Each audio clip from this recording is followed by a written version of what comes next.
Third time's the charm kind of situation here. So I'm going to do a quick check to make sure in a few seconds everything shows up on YouTube like it's supposed to. Okay, we did it. We did it. We're up and running. Fantastic. Yeah, I don't know what happened there. Sometimes, technical gremlins do what they're going to do because it didn't really have to change much of anything. Just sometimes things appear that way. But either way, here we are. We are here. So, day one, Avatar just launched, obviously. I spent a bunch of gold, so I have a bunch of packs I need to crack. So, we'll see what we get out of these packs. I should then have, one, a lot of new cards, and two, a bunch of wild cards. So, we should be able to build at least one or two decks right out of the gate without too much issue.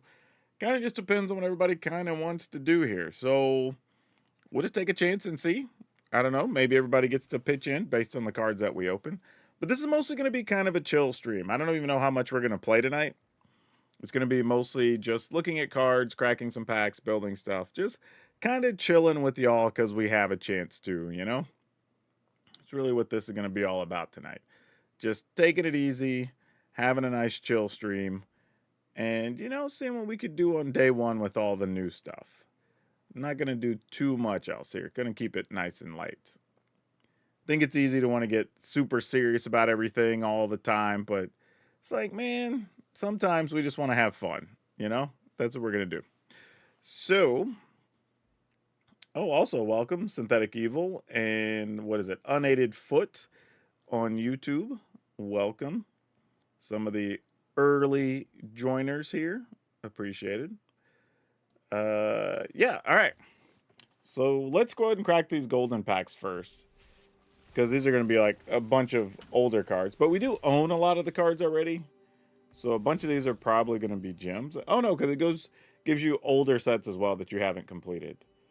So I guess we didn't have all of our rest in pieces or anything. Oh, maybe I had older ones for some reason. All right, we got Aang in here, which is nice.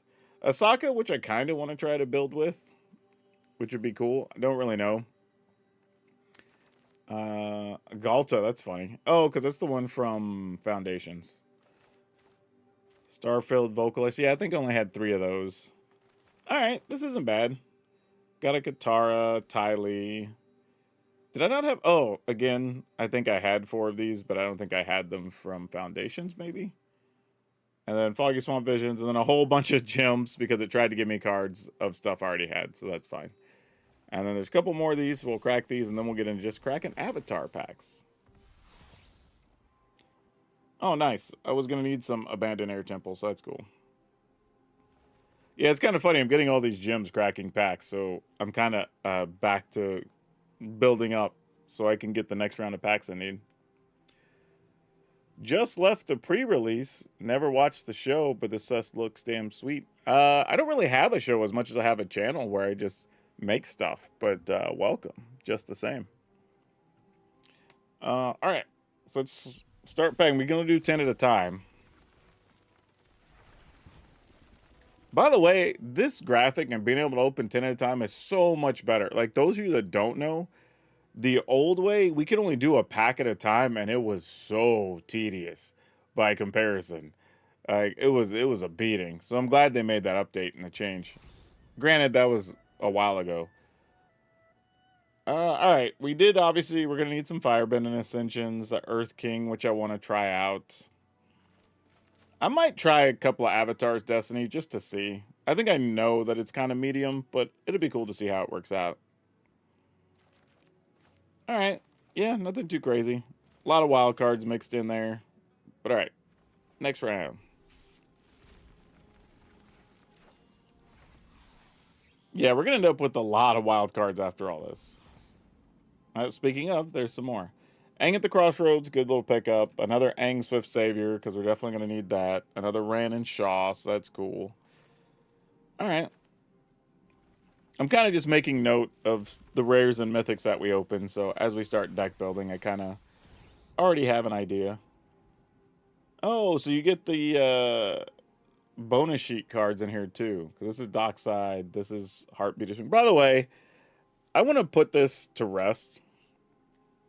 I don't know why I don't have this segment recording. I probably should. Yeah, all right. But yeah, I want to put this segment to rest real quick.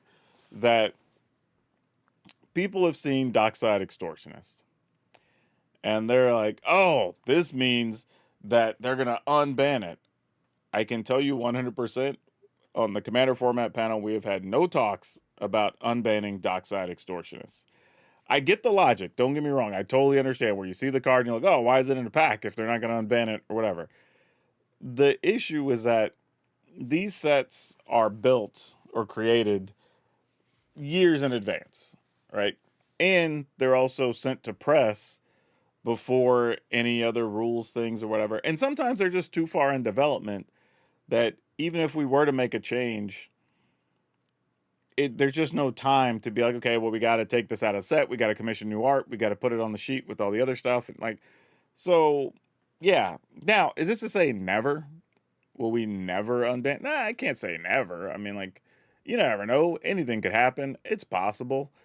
But generally speaking, right now I can tell you there have been no real conversations for unbanning Dockside extortionists. Because like I said, that's a thing I've seen come up a couple times. It's just not a thing. Like, I don't know how else to tell y'all. It's for real just not a thing. I promise you. It's not anybody trying to mislead you or trying to be smarter than you or whatever. It's legitimately just not a conversation right now. But I get it, why people would think that, but it's not. Anyway, back to what we're doing. 2 UA, the Moon Spirit, which I'm not super excited about, so that's a little tough. Do need a Toff, do need a Bossing Say, so those make sense. All right. I mean, it'd be interesting to see how much we end up needing, depending on the decks we decide to build. This was good too. I think White Lotus Tile is a little bit of a trap, y'all. I think I talked about this in one of my videos, but I haven't seen yet, not to say it doesn't exist, but I haven't seen yet of all the people who've said they're excited about this card, anybody present a list where they really want to play it. There's been so many people saying like, oh, this card's great. It does all this and makes us mad. Okay, cool. What does your deck list look like that you're playing it in? And almost nobody has a good answer. And the reason I say that is because it's a 4-mana artifact that enters the battlefield tapped. So you, in most cases, obviously if you have the board set up, you can do tricky things and untap artifacts, whatever, fine. But you could do a lot of other bigger, better things at that point anyway. But if you're just playing this as is, you don't even get to do anything with this until turn 5.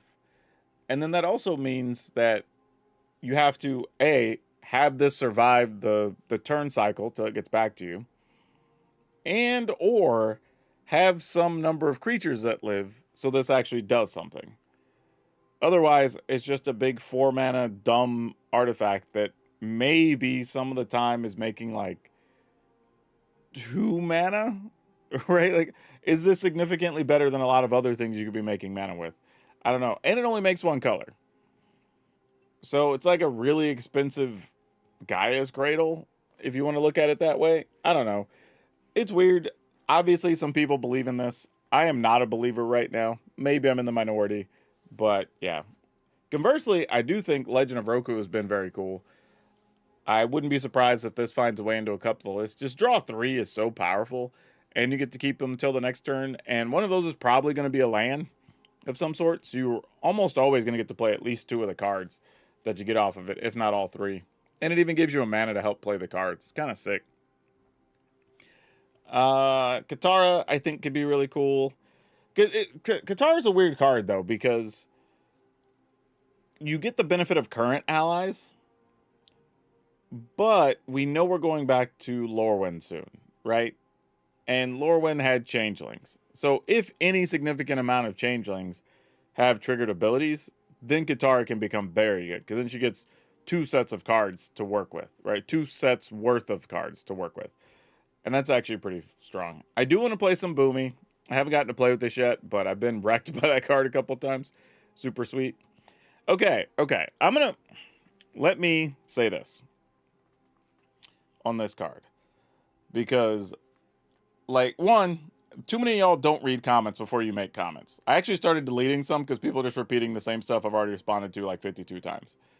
But people are going, oh, well, Aang's iceberg is so much better than all the other, like, 3 mana effects that do this, whatever. Like, I agree that it has upside over those things. In my Do Not Craft video, there were 2 reasons specifically I pointed it out. One, nobody has shown any lists that are taking advantage of this card right now. So generally, if somebody wanted to get more wins or have a higher percentage chance of winning, they're better spending their resources on other cards that have already proven to be good with proven deck lists, and then come back to this later. The other is that while, yes, it does have flash and it can target your own things, like I agree with those words, the end result is that it's not significantly better enough in enough lists that we know of right now that you would need to craft this over the other cards that you're mostly using in a defensive manner to remove your opponent's stuff. And by the way, we have this effect on a bunch of different ways. We have creatures that do it, we have artifacts that do it, we have enchantments that do it. Like, the point of that statement in the video was, hey, if you're looking to spend resources, whether that's cash or wild cards or whatever, right now to craft some cards, this is probably the least of them that you need to worry about that's actually playable.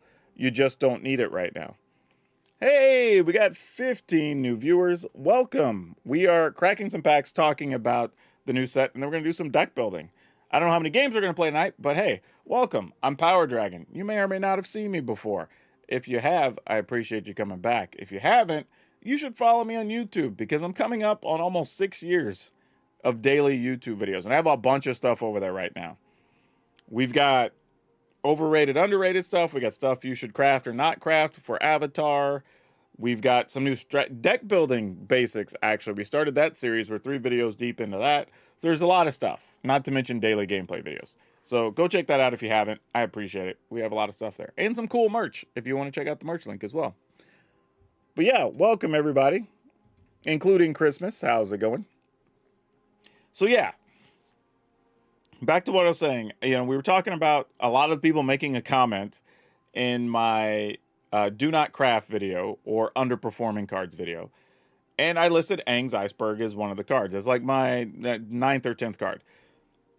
And the thing is, people, again, please just do us creators a benefit here, please. Just a favor. Read the comments before you make a comment. Because they were for real, like, and I'm exaggerating, like 20 people that commented on this, and you were all saying the exact same thing. And I'm only going to respond to like 5 or 6 of them, and I start deleting the other ones because then it's just repetitive. But coming back to what we're talking about just for the raid. Chad, are we beholding a dragon right now? Kinda. So this card, yes, is playable by the most literal definition. And yes, it has flash. And yes, you can use it on your own stuff. I agree to all of those things. But what I was saying is, as I pointed out in the video, when we're talking about making a crafting guide to what people should be spending resources on out of the gate, whether you're a new player who's just coming into the game because of Avatar, or you're a person who's just looking to manage your resources, because maybe you don't have much cash to go buy singles, or you don't have that many wild cards to spend. I was telling people to not craft this yet, because one, we haven't even seen a deck list that really needs this card. Not to say the card's not playable, but like I said, we hadn't seen a deck list that's really using it yet. So you would be just taking a gamble that the list you're putting it in is even any good. So that's one of the reasons you shouldn't be crafting it. The other is, outside of needing to target your own stuff and instant speed, there are a bunch of other Magic cards right now at 2 and 3 mana that basically do what this does, right? That can remove a permanent till the card leaves the battlefield, whatever. There are enough versions of that except for a couple of the corner cases, are going to be good enough if you don't want to waste resources on this. Now, down the road, come back to it, right? Once we have deck lists that need this and they're doing their business and whatever, great. Come back to this, it'll be great. Spend your resources in. I'm just saying not to do it immediately because we haven't seen a use for it. And there's a lot of cards like that, right? Where we know the words are good as Magic players, right? We can read them and go, all right, this does things that are good fundamentally in Magic. We just don't have a home for it yet or know where it needs to be. So I often tell people, just hold on to those. Like, Don't necessarily craft them yet. Just tinker with it. If you have the resources, sure, go ahead. But just keep an eye on it because there'll be a time, right? Same thing with Aang's Iceberg. There will be a time that we will want this particular effect in a certain deck. I just don't know if we want to be spending 3 mana on that right now because while it does have flash, a lot of the other abilities aren't played right now. And the other removal permanently gets rid of cards. You know what I mean? So, I don't know. We'll see. Again, I think it's probably playable, but I just don't think we know what it is right now. Somebody said I just downloaded the Moxfield app. Oh, that's cool. The MDog10 says, I love using the new Lion Turtle for the lesson deck. Yeah, the lesson deck looks pretty sweet, truthfully. Just in general. All right. But yeah, that's my thing on that. But yeah, if you want to see the full rundown, I covered 10 cards you should craft, 10 cards you shouldn't craft if you're looking at deck building. It's all on the YouTube channel. What else did we open up here? All right, let's crack the other. We still have, I guess, technically 8 more crackings to do because we're going to do 10 at a time. I didn't even realize Intruder Alarm was on the bonus sheet. That's kind of wild. I'll probably build a deck with this just for a video, but I don't think it's going to be great. And mostly repeats in this one. Not too. Secret Tunnel. I do want to play in an airbend or an earthbending deck. I feel like this could be really fun. All right, we're getting there. Earth and Ally. I think Unagi of Kyoshi Island's a bit overrated as well. There's been some people like, yeah, but it has flash. Like, we have multiple serpents right now that have flash. Hell, we have the 6/6 that costs 1 more, but it also has the adventure side for 2 mana to be able to, like, return a creature to the top or bottom opponent's library, right? That's a thing. That I would play that before I play this, because at least I have something I can do with it early. I mean, this has ward, but the other just has built-in ward, and they can't cheat it to play the ward, right? They have to pay the cost regularly. So, yeah, I don't know. I get it. It's an important creature in the story of the show. But I don't know. I feel like we have at least 3 flash speed serpents of one kind or another. Or some that you can play super cheap if like you have so many spells in your graveyard or whatever. They're all just feel better than this. I probably wouldn't be playing that. But that's just me. That's why we all get to build our own decks. It's pretty mid at best. All right, more wild cards. Ozai, this is one I'm torn on because I think the card itself is good. I just don't think you need more than 1, maybe 2 in a deck just because the cost is pretty restrictive. But damn, man, when this thing hits, it's hard to get rid of. It's a damn good Magic card if you can get it out. Boiling Rock Rioter. This removes stuff from graveyards, and you can cast an ally spell from among cards you own exiled with this creature. So it kind of lets you reuse stuff from your graveyard if you've already exiled it. That's interesting. I don't know how often I'll play that.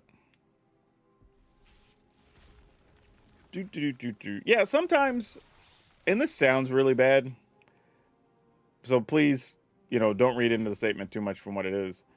But having seen how people interact with comments on YouTube and Facebook and whatever, I think so often people see a thing and want to just rush to the comments and get their thought out before, 1, even listening to the context of the video and understanding what you're trying to say. And 2, before really thinking about what they're saying. Like, for example, and this is not to insult the commenter, by the way, but somebody was trying to make an argument, I guess, in favor of White Lotus tile. And then they said, well, I play it in this mono black humans list, which the list was all over the place, honestly. But I've also played bad cards in decks. That doesn't make them good or really playable. It's just a fun deck that I've made for a video that I don't recommend anybody else build. So just saying I play it in a thing means you're wrong. Like, no, I've played cards that I also think are bad. But it's like our favorite movies that we know are bad, right? They're not going to win any awards. We just enjoy being entertained by it. That's a totally fine thing. It happens. Also, the other thing that are weird too is when people like get all angry in the comments, and then it's just like today I had one and I literally was like, So I don't understand. Are we just agreeing on the same things about this card? Like, it was weird. They just basically mad typed exactly what I said, so I didn't really get it. Things are just so strange sometimes. Do I think Ozai has a spot in Reanimator? I mean, it's yes and no. The problem is the current version of Reanimator decks don't need Ozai, is the problem. They're already pretty smooth, just playing stuff to get things in the graveyard, use Superior Spider-Man or Cavaro, whatever you want to call it, and just get the demon, get all my stuff out of the graveyard. Some of them get haste, just attack, and our opponent's dead anyway, right? Ozai isn't moving the needle forward anymore for those builds. Are there some builds that could play Ozai that aren't doing the other stuff for Reanimator? Like, probably. Is it significantly better? Honestly, it's probably just a coin flip one way or the other, depending on what your preference is. Like, if I didn't have some of the other parts, Ozai is a reasonable filler. But I don't know if the existence of it in the list makes it outright better yet. I think we have to test it more to find out. Teamer Lessons is fun. Been enjoying it a lot. I bet. I'm sharing this video or live stream on my Facebook pages. Oh, I appreciate it. Thank you so much. Hello, Davy J. Merkaba says, I wish Firelord Ozai had haste. I feel like standard is really so fast that they could have given it. I mean, it has a lot of words already, and it gains haste, doesn't it? So, I mean, it already does a lot, and you're asking for more. It does quite a lot for being a 6-mana card. There's also random ways to give creatures haste, or you could trick it into play with, what is it, Tannic? Is it the red one? So, like, that's a thing. Like, there's a bunch of things you could do. Toph, hard-headed teacher. I probably needed some of those. It was cool I opened at least one. Obsessive Pursuit is kind of interesting, too. I kind of want to build something with that. I don't know if it's in the, like, a red-black munitions weapons manufacturing deck or something. I don't really know. But it feels like there's something. Yeah, also, this Momo is kind of ridiculous, too.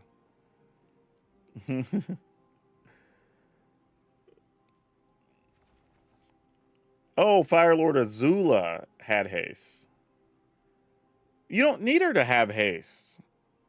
Like, that, her upside is so big, she shouldn't have haste. Like, that's how you balance the card. It's already absurd. It's a 4-mana 4/4 that's about to light your opponent up for 4 spells when you attack. Like, you're asking for a lot if you need it to also have haste.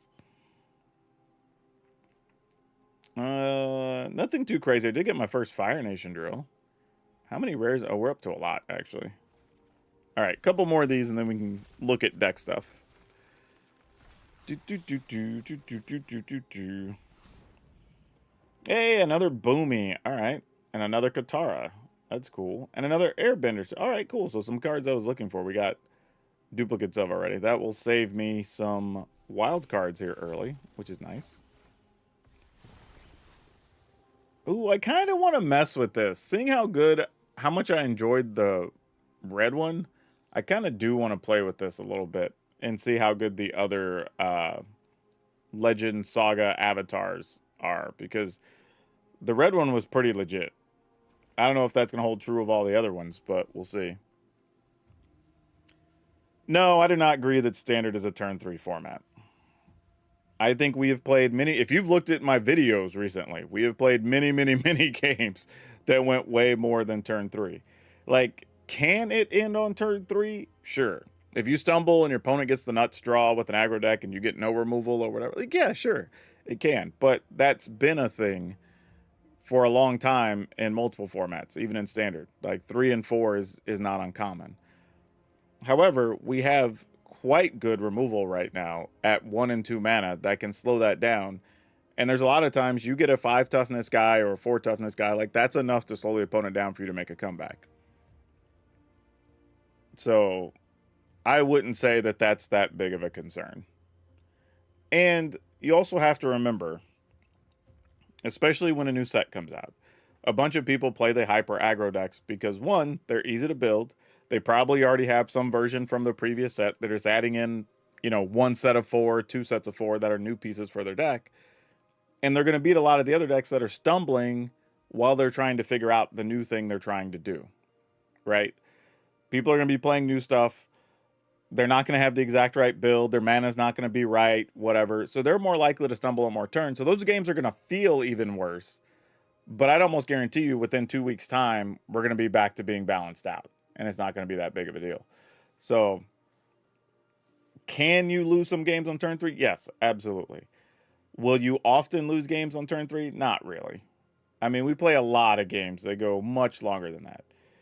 Hell, almost every game we play against the life gain decks and whatever. Speaking of which, the life gain decks will slow some of that down now too, because they don't have to worry about Screaming Nemesis, which is a thing. So, I mean, we don't even know what the format looks like right now, to be honest.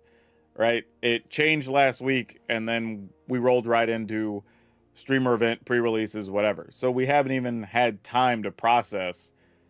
We've had, 4 days where we've had, or I guess technically a week, where we've had the new standard, but then nobody really focused on it because everybody's doing Avatar stuff. And then now that we've got pre-releases, today we just unlocked a new standard, right? So we had the post-ban standard for a week, and now we're into a brand new standard. So we don't even know what the format looks like. And that's half the reason when people are asking what I think about certain cards or what certain decks are going to do or whatever, I tell them, we don't really know yet. Right? We haven't seen enough of the cards in action or even know what direction the format's going to go yet to even make that prediction. All right. So, folks, chatters, those of you that are hanging out on this wonderful evening, what types of decks are we looking at building? That should be my first question to y'all. What is it we're wanting to build? Because we have access to quite a bit right now that we could build if y'all want to. But just anything that's not a control pile, I will at least consider. Mostly, and here's the thing. I want to be clear about this. While I am not the biggest fan of playing control decks, I mean, obviously, I'm the chancellor of Aggro U. I have merch for it. You can, if you're on YouTube, you can see the merch link with all the cool stuff. I don't think it's wrong that control decks exist. I think it's totally fine. They balance out the formats. It's good. They just make for bad content generally. Right? Most people don't want to sit through just watching 2 long games of control matches, and then that's the video. Right? Because that's what it would be. If I do a 45, 50-minute video, several of those games are 20 plus minutes. You might get a third game and then that's it. Whereas if I do something a little bit faster, a mid-rangey or aggro deck, you get to see that deck played against, usually if I can get, 6 to 8 different matchups in, and you get to see it at least against 4 or 5 different types of decks or opponents. So that actually makes it more entertaining for people. And they tend to watch longer. So it just makes more sense as a creator. Because people ask, why don't you do more control decks? It's because they're oh, but these decks are really good. It's sure, but our channel's not just about playing just a deck because it's good. We want to find stuff that's fun and you can still win with, right? I would rather play a deck, even if you told me there's a control deck that wins 70% of its games on the ladder, but here's this other really fun aggro or really quirky mid-rangey deck that wins 57% of its matches on the ladder. I'm more likely to play that second deck just because it's going to be more entertaining, right? I'd rather have more fun than just win because that's not my focus. We get to the mythic anyway if we try. It's not that difficult. I get to mythic whenever I decided to just push for it, even though I'm tanking my rank constantly, testing a bunch of dumb decks. So why do we have to play the thing that just wins a bunch? There's no status there that makes it matter. All right, so suggestions. Buggyman, Gruul is just colors. Do you have a deck type or cards or whatever you want to see in a deck? Go Gatewatch says something that disrupts the new infinite combo deck. That's literally anything with spot removal for the most part. Dipso Bro says, I like the Aang of the Crossroad deck. It's pretty creature based, and I think it has a lot of potential with the meta once the list is refined. Aang of the Crossroads is a pretty sweet card. I'm not going to lie. Davey says big green. I don't even know, like, is big green even a thing? Like, what do we mean by big green? Are we just ramping to play big monsters? Is that what you mean by big green? Like, is it lessons? We could possibly do that. Hey, we got a new follower. Thanks. Albert the Adventurer says, I have a suggestion for a deck. Something with the new Airbender Ascension. I like Blink cheating, and I think it has some potential. That deck's just going to show up in a bunch of things. Or that card, I mean. And a lot of times it's not even going to be in things that are trying to airbend their own stuff. Like, it's just a fantastic tempo card, right? Like, you can literally just play things, bounce or remove your opponent's stuff with that and Aang or whatever and keep attacking. And then later on, you just start blinking Aang and bounce your opponent's stuff and, like, kind of just is what it... Like, we could build it. I don't think it's going to be that difficult, but we could. Is it your favorite color pair? That's cool. Yeah, my problem with Is It lately is the best thing Is It's really been doing is draw and discard, right? And then just take advantage of that. So the deck started to look very similar because those are like the outright best things you can do with it. Whereas I felt like most of the other colors, you could do like blue-white aggro stuff. You could do blue-white synthesizer. You could do blue-white control. You could do, you know, even Gruul just had like dragons and beatdown and landfall and, you know, whatever. And it felt like red and blue were just like, this is what we do now, and this is the best thing to be doing. Not to mention that you had Vivi kind of pushing everything that direction as well. So that was a little tough. All right. So what do we got here? We got people talking about Gruul, which is a color pair. I don't really know what we want to do with that. If you have something more specific, we can talk about it. Aang at the crossroads, so Bant creature something. Reasonable. Big green, I'm assuming that means ramp into something big. That's what my assumption when you say big green. And then is it lessons and something with Airbender Ascension? All right. Like, that's something to think about. Oh my gosh, I can't deck build like this. By the way, I think y'all that deck build horizontal, y'all have a screw loose. I don't know how y'all do it. Like, this to me, like, you get to see fewer cards across the top when you're looking for cards. Like, it's more clicks to add and remove things. It's like super just inconvenient.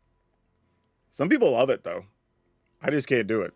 I actually don't even care to show it horizontal. I just do it because some people, I don't know, get excited to see it sideways. People are like, well, I can't see the curve of the deck. Like, who cares about the curve of the deck? Like, that doesn't mean anything when you're watching gameplay of the deck. Like, the curve isn't even relevant to watching the gameplay. Like, it's such a weird comment, but people love it though. So I mean, whatever. I do it for you guys. Like, it's meaningless to me. But I've literally had people say, "Oh, I don't know why you show it this way. I can't really see the curve and blah blah blah." And it's like, well, okay, but there are some. And actually, here's the thing. I remember having a video where I had to explain that a deck works because somebody's like, well, there's no way that deck works. You're just showing the best games because it doesn't even have a real curve. I was like, no, the deck's just designed to ramp a bunch of things on 1 and 2 to play stuff at 4, 5, 6. Like, sure, it doesn't have anything at 3 because it doesn't really need it. It was just that type of build. And they were just like confused that could even exist. And I'm like, man, I don't know. There's a lot of ways to build Magic decks. Teamer Lessons is very fun. I bet. Is it as great? But I feel the Teamer colors bring some variety. I mean, you know, if you want to play with the new turtle, you at least get that in green. I'm trying to think what else. Like, is there like a Sokka? Or is the Sokka just red and blue? Oh, it's white is the other color. I was thinking of this guy. But he's not really a lessons card. He's more of just play spells, get an ability thing.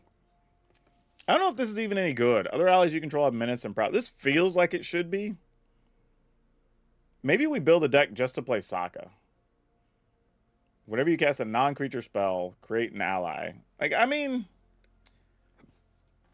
It's, I mean, I'm in my head, I can see playing all the small allies with red and white. I don't know what we'd even be playing in blue other than spells, obviously. That'd be the other thing too. I think it'd be hard to balance how many non-creature spells would we want to make Sokka matter. Or do we even need to? Like Sokka just giving every all your creatures menace and prowess is probably, I mean, I don't know, but you would want some kind of spells because otherwise giving them prowess is stupid. Albert D. Venture says, I only have the horizontal view when I show decks, but it's just not as comfy to build with. Yeah, that's what I'm saying. Like, here's the reason, right? Like, if I put these over here and I just want to say, like, add a copy, it's one click. If I just want to remove a copy, it's one click, right? So much faster. Whereas when I'm doing this horizontally, I have to highlight the card and then plus or minus and then click off of it as well, right? Like it's just not a thing you have to do when you're building vertically. So people always ask me why I do it vertically. It's like this is the way that was just faster for me, so I just kept doing it this way. Yeah, see, Elspeth with Sokka, that's what I'm talking about. Now we're on the same page, right? Elspeth, Sokka, and United Front. Yeah, now we're talking. Those are cards. We could just go for counter spells in blue and use the menace thing and put. See, that's what I'm thinking. Buggyman says barely looked at the cards I opened this afternoon because I was watching Jay. Oh yeah, he's fun to watch. He does a lot of streaming. All right, so let's say we start here, right? We have Sokka. I don't even know how many we're gonna play. Not this Sokka. Actually, maybe do we play both Sokkas? You discard and draw whenever you cast an artifact or put count. Probably not. He may not make the cut, but he is an ally, so I'm not gonna say no to it. I'll put at least one there to park it there for now. I'm gonna put 4 big Sokkas here, but I don't know if that's what we're gonna do. We go Elspeth for I don't know 2 copies, and United Front for 2 copies, maybe. Oh, untied is not what I'm trying to do. United. Golly. All right. It's weird, man. When you're trying to type words and your fingers don't want to cooperate, that's a rough time. All right, now let's look up creature type ally. And then also mark it for all the stuff I haven't opened yet. So we kind of know what we're looking at here. Maybe even Exalted Sunborn. I don't think we need to go Sunborn. Sunborn's probably overkill. It's not an ally. We don't have that many things that make tokens. Like, we'd have to... It'd be hard to set it up, even with the things we have that make tokens. So, probably not what we're looking for. South Pole Voyager. Oh, yeah, that's the one that gains life. Yeah, obviously, you play this. This is good. So, we'll just go a full set of those. A full stack, if you will. And here's the problem. Technically, United Front, Elspeth, and Sokka are all 4+. I mean, we can United Front just for 2 to put mana or put +1/+1 counters on stuff, or for 3.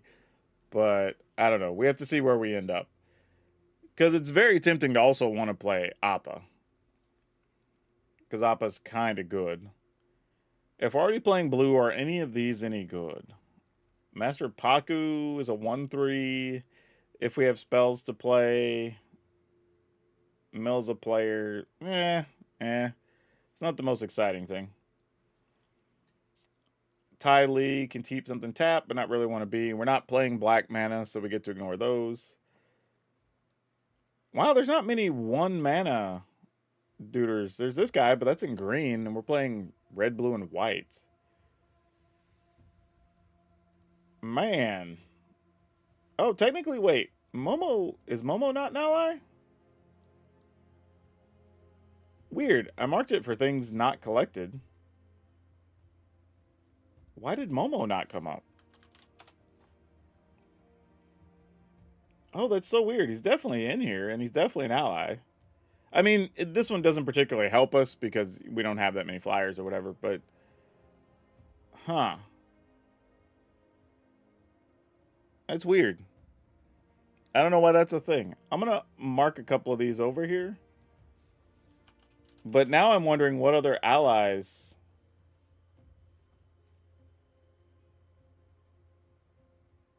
What's going on? Because, oh, you know what? It's out of order because it's showing new ones that I just opened first from the latest round of packs, maybe? Is that what's happening here? Because then... Yeah, because now the Momos are here. Okay. Okay. I think I see what happened. I was a bit confused there for a second. That wasn't making a lot of sense. All right, we're going to play some Aangs because that's one of the best cards in the set. It's a pseudo counterspell, also can be a combat trick. Like, we like everything that's bringing to the table. We're not playing green or black, so we can ignore those. So let's just do this. Make life easy. Probably not playing Katara. At least not big Katara. Actually not playing small Katara, yeah, because she's got green in the cost. Iroh doesn't really do anything here, though we could play it for red, but we're not playing Lessons. Again, don't have green for that one. I mean, we could play Reinforcements if we wanted to. That makes more tokens. But then now we're getting to the point you almost need to just have spells the rest of the way. Is the issue, right? Other creatures you control get +1/+0. Whenever another permanent you control leaves the battlefield during a turn, create an ally.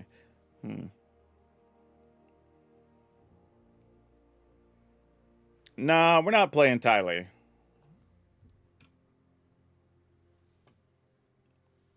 Let's see. I build like that on mobile. Otherwise, it's factoring in cards out of my deck without noticing. That's fair. It is easier on mobile as well. Yeah. We already have the airbending Aang. Like, that was definitely going to make the cut from the get-go. Hey, Barry. This set is very exciting for brewing. It definitely is. If we hang in Appa, maybe we should think Suki that makes allies. This one? It's 4 mana is the problem. And our 4 mana slots are already going to be full with Sokka plus, like, United Battlefront. Or turns where we want to play a creature and a spell. Turn 1 elf, turn 2 double cub. Yeah, we all know about that.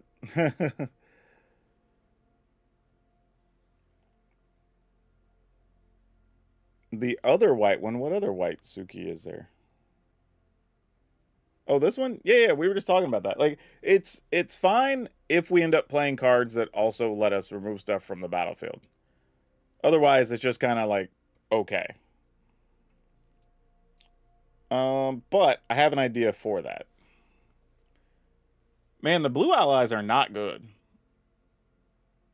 Like, Katara's fine, and Ty Lee is fine, but at 3 mana, they're rough by comparison. I think for everything else you get for 3 mana, those feel kind of bad. Like, you can have Aang or Suki, or you can have those guys. You know? Grand becomes tap, draw a card, then discard. Non-creature spells you cast cost 1 less to cast, as long as there are 3 or more lessons in a graveyard. Why do you think this seems like an absolute boss of a 1-drop? Like, I unless I'm doing water bending, I don't really have a way to auto tap this. So most of the time she's going to run into combat and just die. They're going to give us a card 1 time. And if we don't have lessons, I mean, if you're doing the things that can allow her to tap without running into combat, yes. We are not going to have those things, so she's not a very good 1-drop for us.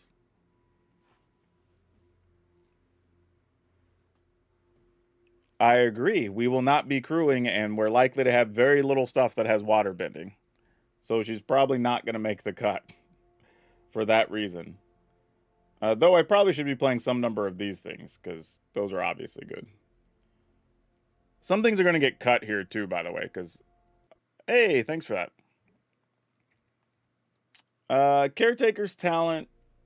Maybe...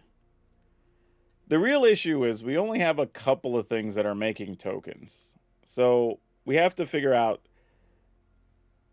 if we play Caretaker's Talent where it fits is the thing.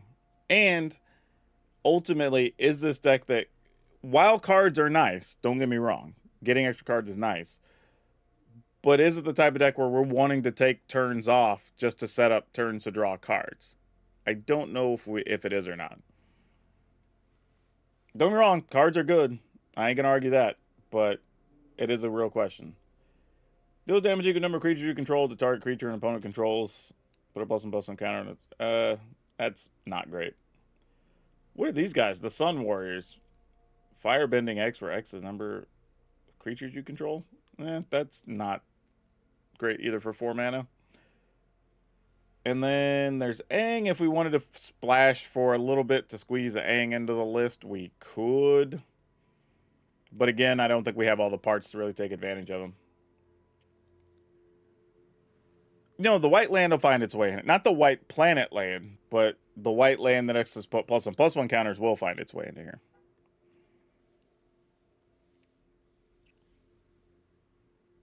Might want to look up the Oracle text for allies. I think they also printed non-ally type ally support, if I'm not mistaken. I don't even know what that statement means. Like, Enduring Innocence, maybe. I had that in one of my preseason decks that we played on the streamer event. Any good land destruction cards? Not really. There won't ever be. Like, there are some. Don't get me wrong. There's a couple. There's, like, the dude that can attack and destroy a thing, or they have to pay life equal to his power. There's one new one that works like one of the old ones where, like, you destroy a land, but they get to search for something to replace it. You still have the 4/5 dragon that can lock a land down for a turn. Like, you're not going to get straight up, like, Stone Rains anymore. Like, that point in Magic is so far gone that we will never have that again. All right, I'm gonna call this Sokka because it is the reason I decided to put these cards in a pile. So what if we go with Airbender Ascension? Wow, I didn't open any of these. I'm about to crack some wild cards on this. So 4 Airbender Ascensions I think is good. We do have enough things that I guess. What would I blink? I mean, if Momo leaves, we do actually get food or whatever, so that's cool. If you blink Momo, you still get its bonuses, so that's not terrible. This actually makes a token. Anything entering again would trigger this, and we would get life and possibly cards. We would get a counter from Suki. All right, yeah, there's enough reason to bounce stuff. Waterbending Ascension seems good. It's half the casting cost of Enduring Curiosity, and it's... You know what? I'd rather just play Enduring Curiosity. Waterbending Ascension, I ain't gonna lie, seems... I'd love to be wrong about this card, but it seems real bad by comparison to the other ones. Like, and the reason is why is this, right? You have to deal damage first to even put a quest counter on it, right?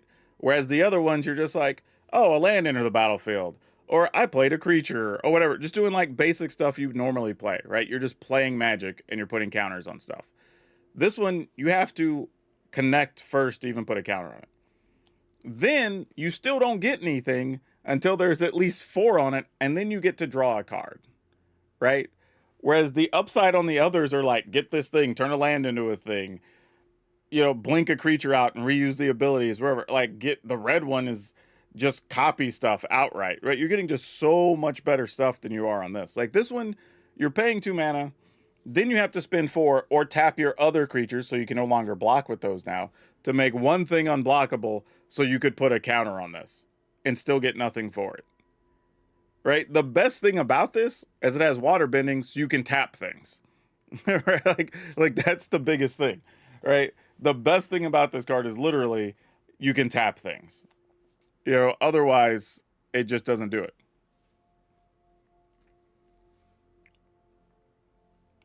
And land destruction might be worth a shot with the new Blood Moon. Nah, not really. You want Vixwix to be... Yeah, I get it. I mean, we all have pet cards, but yeah, Waterbender Ascension is just not great. It's really not. It's pretty bad. Because, I mean, literally, look at the difference of the Airbender Ascension. Like, you play it, you automatically get value. Because you can either return one of your things to reuse it, or you just get something out of the way from the opponent. Right? Just immediately. Right? You get nothing from the Waterbender Ascension. And then, like I said, you're just playing creatures to just put counters on it. So the thing your deck's already wanting to do, you're just like, great, I'm just putting counters on this thing. And then I start getting value, just because. Actually, it's not even play creatures. It's when a creature you control enters. So it didn't even care if you cast it. It doesn't even care if it's a token, right? So it's light years better than the Waterbender Ascension. So like, yeah, it's just great. It's just great. United Front is good for a couple of reasons. One, if you need something post sweeper, you're just like, all right, here's 5 mana, here's 3/2/2s, right? You can also use it just to pump your team up, even if you don't get counters, which is fine. Also, if you want a way to instantly trigger your Airbender Ascension, great. Here's a couple bodies. We're now over, and we can start blinking stuff. It's pretty good like that. Hey, welcome, new followers. Always appreciated. First time seeing United Front, cool card. Too bad it's not an instant. Oh no, if it was an instant, that card would be insane. Like, if it was an instant, that card would honestly, not even probably. That card would be too good. It'd be really, really strong. Like, if that card was an instant, I don't even know if control decks would be able to compete regularly. Because anytime your opponent, you get to turn 4 or 5, you just leave the mana up. On their turn, as soon as I sweep the board, you're like, great, here's 6 power, 8 power worth of guys again. And like, we're just going to keep going. You know what I mean? Like, that'd be crazy.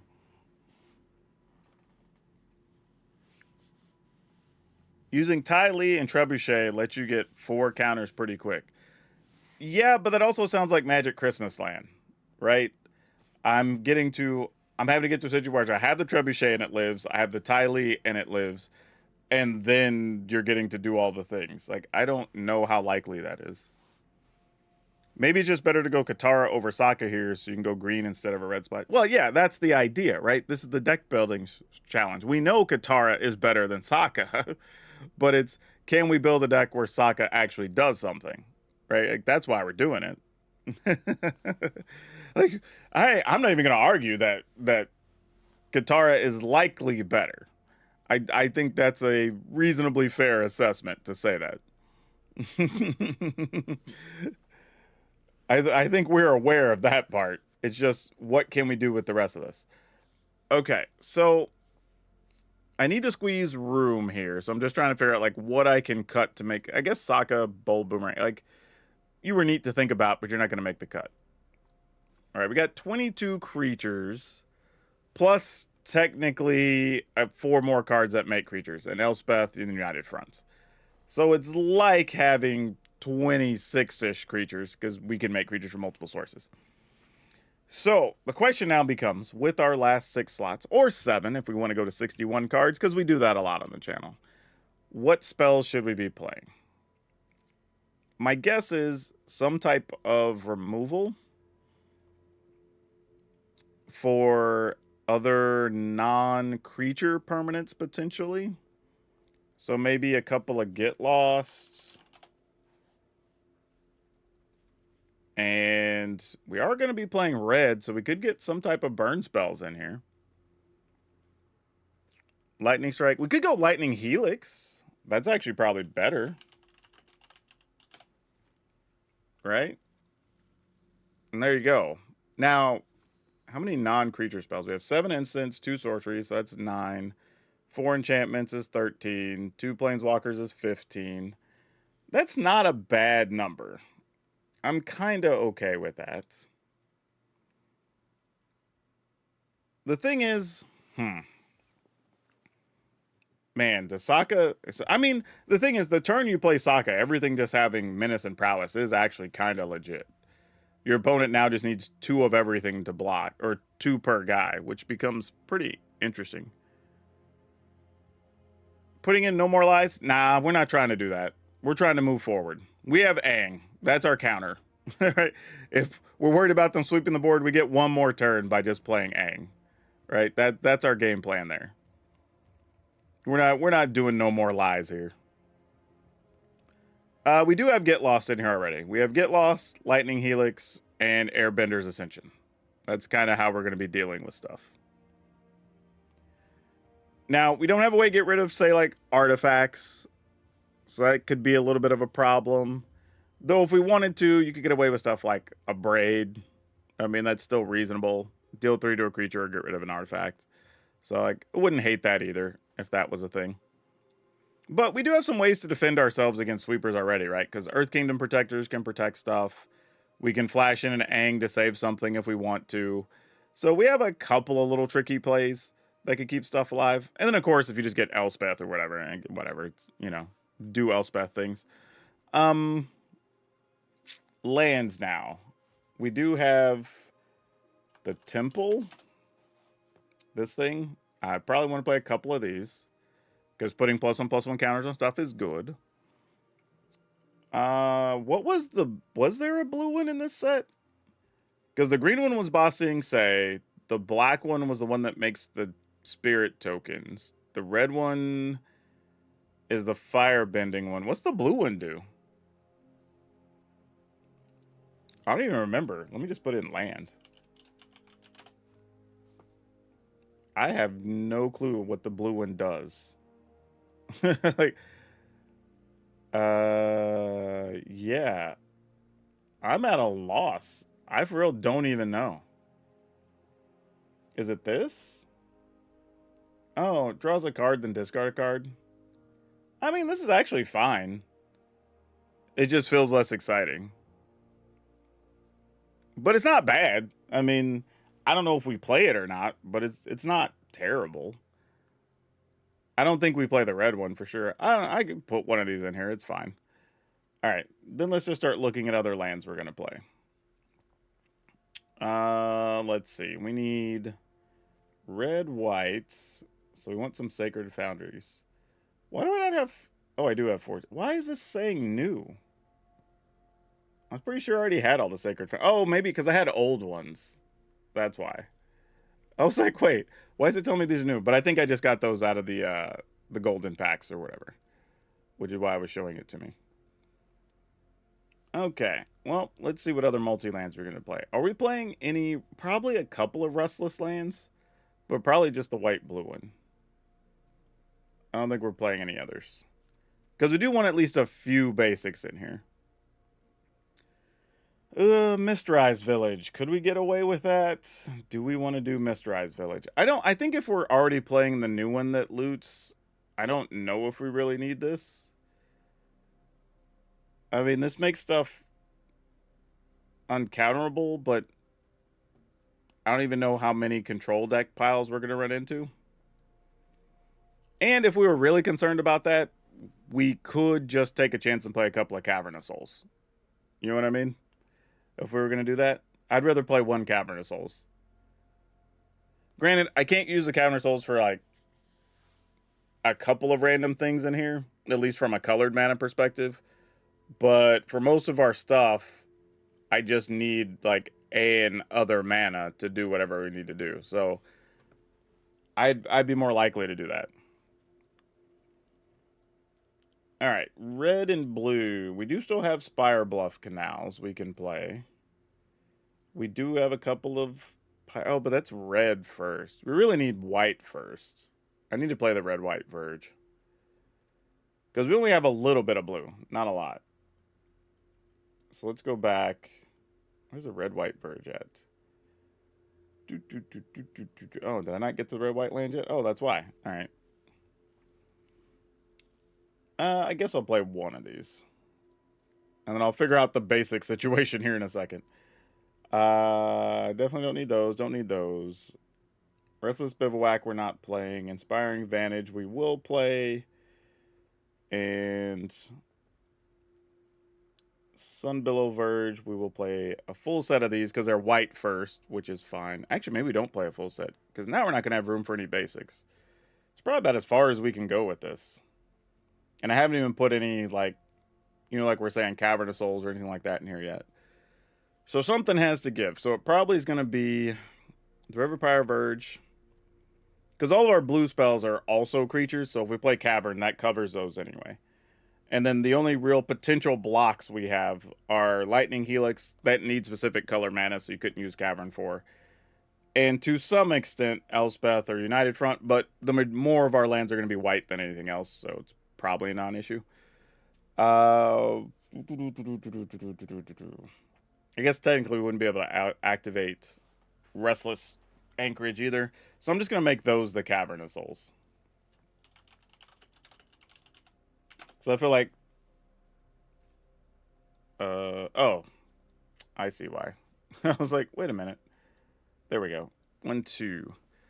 And let's see. If I want these to be untapped, we need a couple more big. Wow, why does it have 2 islands in here? Why does Arena figure that out that way? We don't really need that many. Let's see, 4, 5, 6, 7, 8 for things we want to be playing on turn 4. And we probably do need a couple more. That is tough. All right, more Cavernous Souls it is. Like, something has to give somewhere. I guess that's got to be it. Let's see. Founderings we keep. Sun Pillow Verge. I think I can cut one of those. Get another Plains in there. Really, almost everything's white. We don't really even have that many. We have 6 things with blue and 7 things with red. So I probably don't even need to overthink this. The Azorius Qatar is a bomb unlimited. Oh, yeah, absolutely. Absolutely. Yeah, I don't think that's a big deal, though. With so many lands being white, I'm willing to take a chance on that just, you know, these 2 just needing white mana specifically. Like, I'm okay with that. I will cut the island, though, and make another Plains. And where do we get... Trying to think, like, one mountain might be better. Man, I'm in a situation where I kind of... Wait, what's going on here? Why can we... Oh, I have to do this. Yeah, all right. Where, as much as this land is neat to be able to loot, I'm wondering if we kind of have to just ignore it and just say, this is a deck that's not going to be... Well, I mean, technically we draw cards anyway off of the South Pole Voyager. So we'd be better off not playing this and then just playing 2 more, like another multi-land or something in that spot, I think. It's probably just better. So what if we went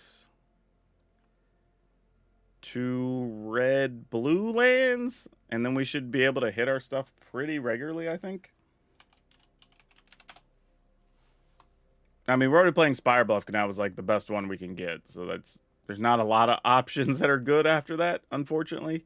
At least they don't enter the battlefield tapped. So it's kind of like maybe we are in Riverpire Verge, which is gross.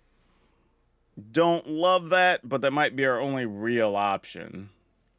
Or we can play like a 1 of and another mountain, or 1 of and that's where the 1 island comes from, I guess. Yeah. Don't love this. I think the mana, the lands just not being great are also a tough deal. Or maybe I'm supposed to cut one of the Airbender Temple, or Abandoned Air Temple. Even though this card's really good, I don't think that's the right answer.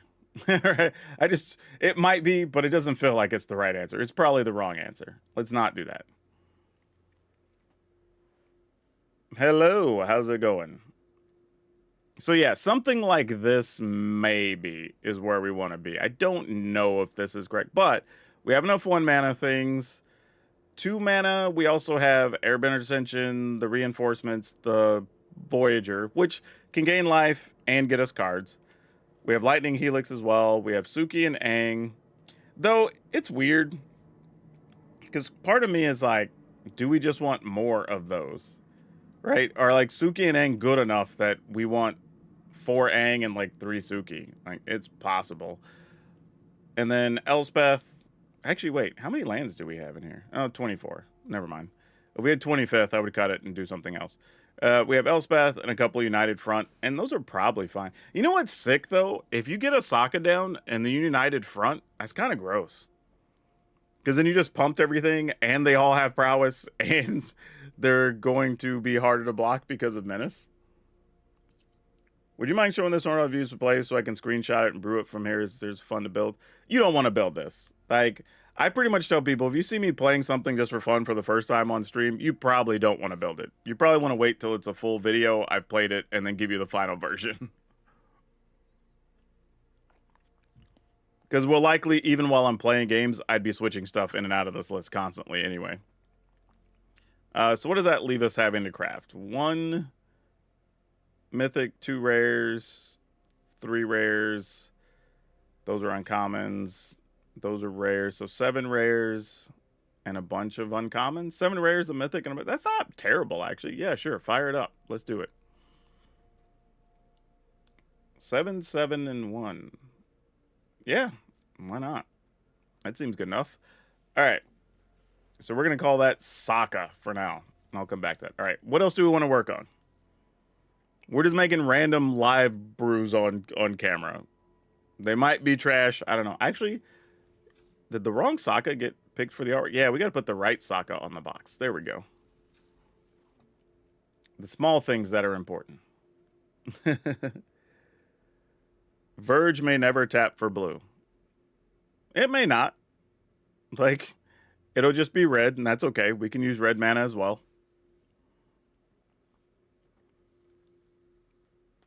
The thing is, we don't need a lot of either red or blue. There's only 6 blue pips and 7 red pips in the list.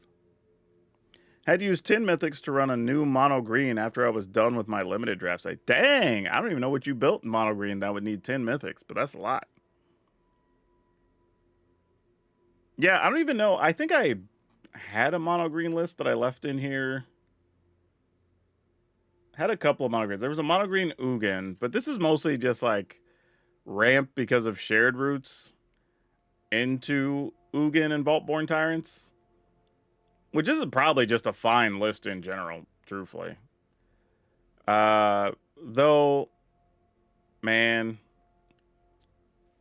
I'm going to make changes to this list immediately because I forgot. Like, I don't know if y'all, I mentioned this in the videos y'all are watching, but I am not a fan of spelunking. And it's weird because fundamentally, I understand that spelunking is a good magic card, right? Like, it does the things and has the words that says this is a decent magic card. But for me, I have had 0 luck with that card. like every deck I've put it in, I've drawn it at the wrong time. It's just not giving me enough value. Like, I totally accept that the card is good, but man, it has sucked for me so badly. So I'm just like, I'm just down to not playing it in my list anymore. And that's such a small-minded way of thinking, but man, that has been so bad for me. I don't even know how well to describe how miserably bad it's been. We can make a Boomy deck that plays stuff like Ouroboros and other stuff. Yeah, I'd totally do Boomy. There's actually a couple of different Boomies, honestly. You don't know what to use your wild cards on, haven't played since Boomburrow. Well, yeah, that's why you get the benefit of watching all of us creators put together weird stuff. So you get to see all the interactions, and then you can pick like your favorite that you want to try to build. Right? That's actually kind of cool. There's a 3 mana artifact, right? That's worth playing that makes mana. I feel like there's something obvious that I'm missing. But yeah, Vaultborn Tyrant, Sire to 7 Deaths, Ugin. Like, the problem with this list is, I don't know how this list would potentially beat a control. I guess we do have Ba Sing Se, like that does something. But I'm not sure how this would beat a control deck otherwise.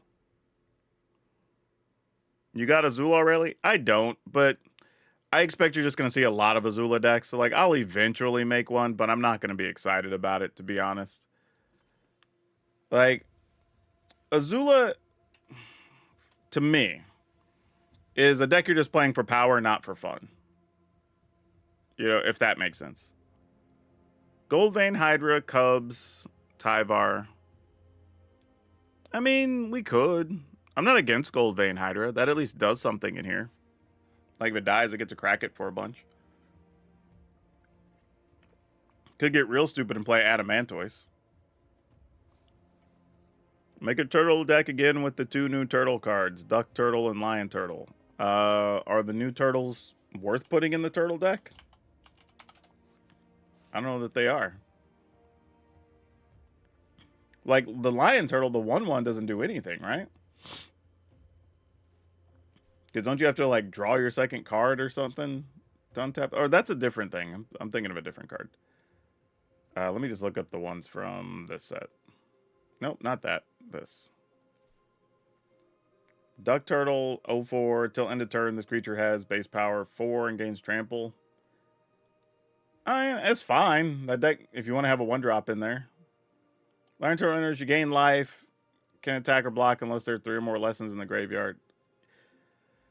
I don't even know if I would play this in there, to be honest with you. Like, you gain life, which is nice, but then you're never attacking with it. Like, the mana ramp is cool, and it's still a... Well, you're not blocking. I was going to say it's a 3-6, but it doesn't matter it's a 3-6 if you're never attacking or blocking. Yeah, I'm probably not... Like, Duck Turtle, maybe. There's at least a world I could see this making the cut, especially while you're trying to chain effects and you just want, like, a 1-mana thing to draw another card or whatever. Like, sure. I don't even think Lion Turtle would make the cut. Which is kind of wild to say, but I don't think that's made for that kind of deck. The water skin that untaps each turn is a mana rock. Oh, that's kind of neat. What up? Appreciate and enjoy your content. Thank you, Alex. So far, Azorius Fires with Blink stuff seems strong. Yeah, the Azorius Flyers deck is actually really good. A lot of cool builds won't truly be viable until the next set, which is a bummer. I don't think that's true. I think a lot of builds are going to be fine right now. And the only thing realistically that we could plan on, and I say plan because we don't know for sure, they could change things, in the next set is that there's changelings, right? That may affect a couple things. If you're worried about lessons, assuming they bring lessons back, we won't even get those until we get to Strixhaven, right? So, but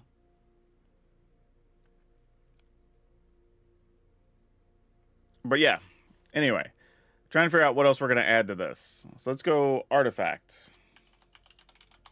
Mana.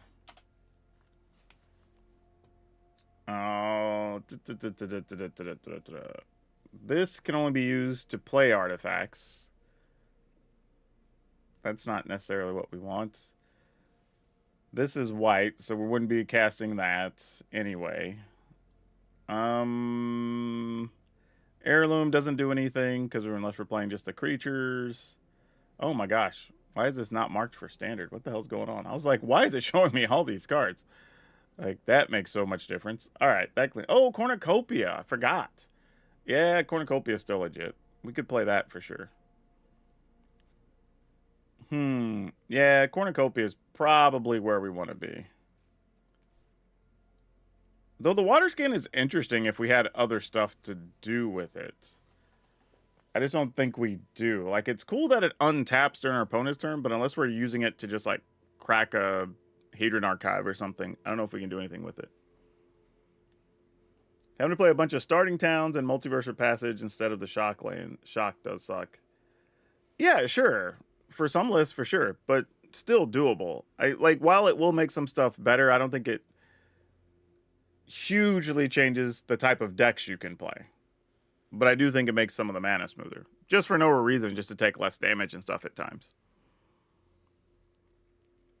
But yeah, I feel like like I said, I feel like there's something extra in here we could be doing, but I don't know what that is yet.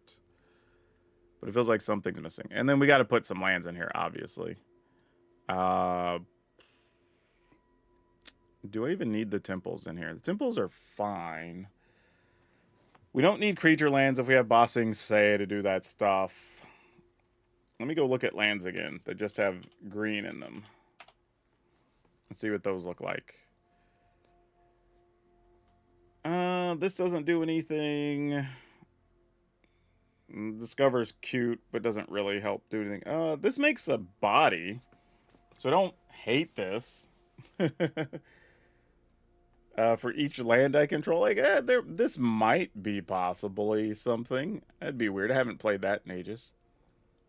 Wow, there's no other good just mono green lands, huh? That's what we get. All right, well, I guess the rest might just be forests. That can't be right, though. Like, kind of want it to be, but I don't think that's right. There's bound to be something else we could do with our mana. Oh, raceways. Nah, those don't do anything. I was thinking maybe if there's something cool that works with artifacts or whatever, that could be possible.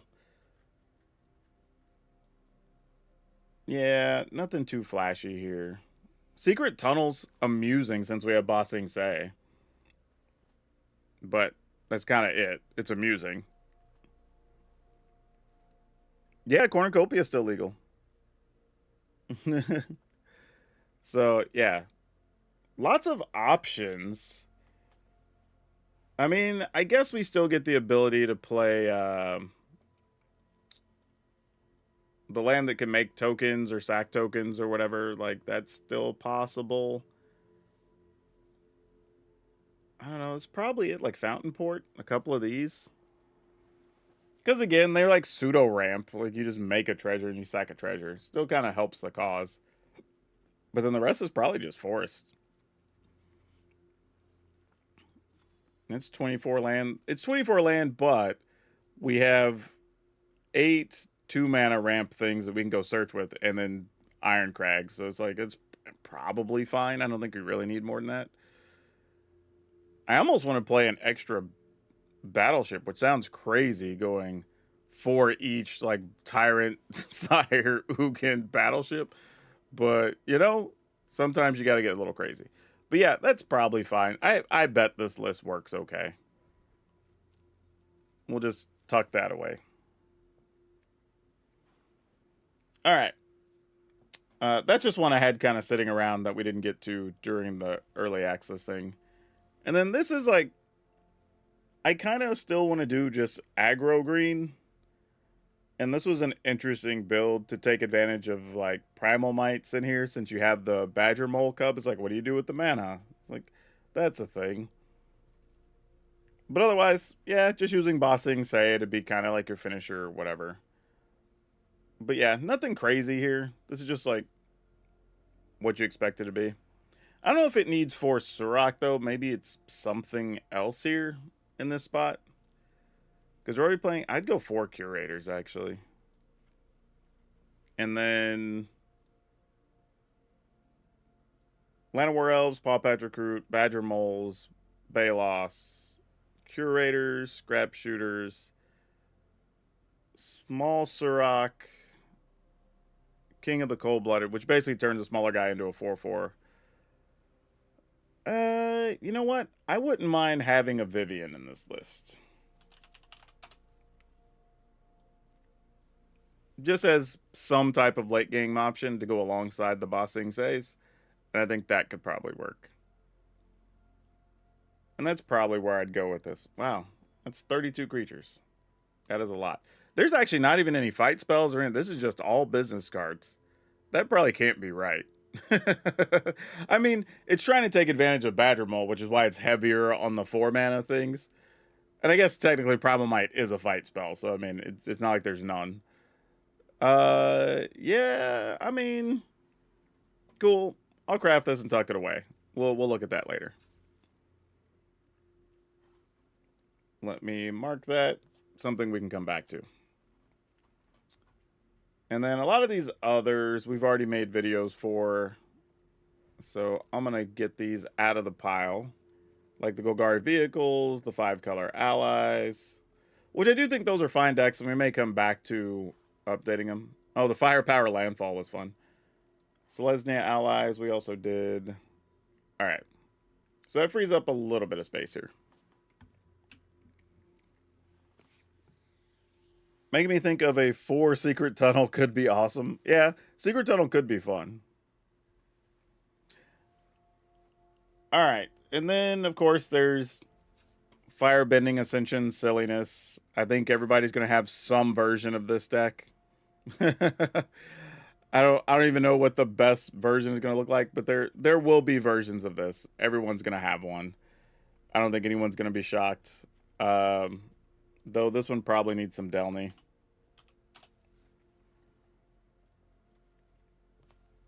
Actually, you know what? Oh, this is just, it triggers when something attacks, though, right? When a creature you control attacking causes a triggered ability. Yeah, that's a little bit different. Then I would probably finish this off with War Leader's Call. If we're going to do that. And then, Yeah, this is probably something like that is probably where I'd end up. Kind of crazy. But I think there's going to be, I don't even know how many versions of this deck running around. Like there's going to be a lot. But yeah, we'll eventually play this. I think every creator is going to have some version of this before the end of the season, I think. It's just too obvious and easy to build. Which doesn't make it necessarily bad. I just think it's one of those things people are going to do. We have allies with no red taking advantage of black. So if we wanted to build this so we could play May, that's pretty fun. Again, Aang, Katara, like usual suspects showing up here. Ooh, actually, hold on. With an ability of an ally, you control triggers. Oh, May plus Katara is kind of sick. Because every time your opponent plays a spell, they lose 4 life. That's amusing. I hadn't even thought about that. That's pretty cute. I could be talked into that. That's some plans that can get me kind of excited to try to play some different things there. And this is whenever a creature you control leaves the battlefield during your turn. So, I mean, I guess if stuff dies during combat, that counts. Or if you sacrifice your dudes. Yeah, I don't know. See, this one also plays Grand. But do we have anything, again, other than just... Yeah, actually, I'm also noticing this doesn't have the other 2/2 that you gain life and draw cards. And I would play that before Grand in this list. So yeah, that's something I would definitely change here. So I would get rid of those. I would play this. Where'd you go? This ally. And then cut 1 May. Keep those. Jailer's fine. Probably only a couple of Suki because we don't have a lot of ways to really remove stuff. Just kind of would have to happen. And then, interestingly, because of Aang, I would either want to have maybe even one each of the... Well, maybe we don't. I was going to say the 4/3 cat that you get to draw cards when you deal damage. Like, but if we're playing the South Pole Voyagers, we probably don't need that. So then the other question becomes, do we just get silly and because it's creature deck, we with green? Oh wait, no, we may not have the lands for it. I was gonna say I was gonna throw in some Ouroboros, but let's see, we have Starting Town, Cavern Hill. Yeah, we may not actually be able to justify it unless we win a full set of Sanctums. What if we went 4 Sanctum? There's still more white than anything in the deck, though. We probably can't pull it off. Seemed like a fun idea, because I was like, oh, you play all these creatures, and you go ahead and just play Ouroboros, and that'd be great, but I don't think we can. Yeah, the 2/3 that makes all your guys into mana creatures is not bad. I don't know, like... It's not bad. I just don't know if it lends itself towards speeding your games up if you're on an aggressive plan. Right? Like, if we're going to... Maybe we cut these and play 2 of those as an option. Which, you know, could be the right answer.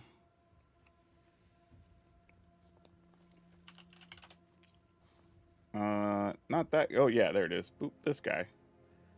Let's play, like, a couple of these. I don't really know. I mean, it would make it easier to play Ouroboros if we wanted to, as dumb as that is.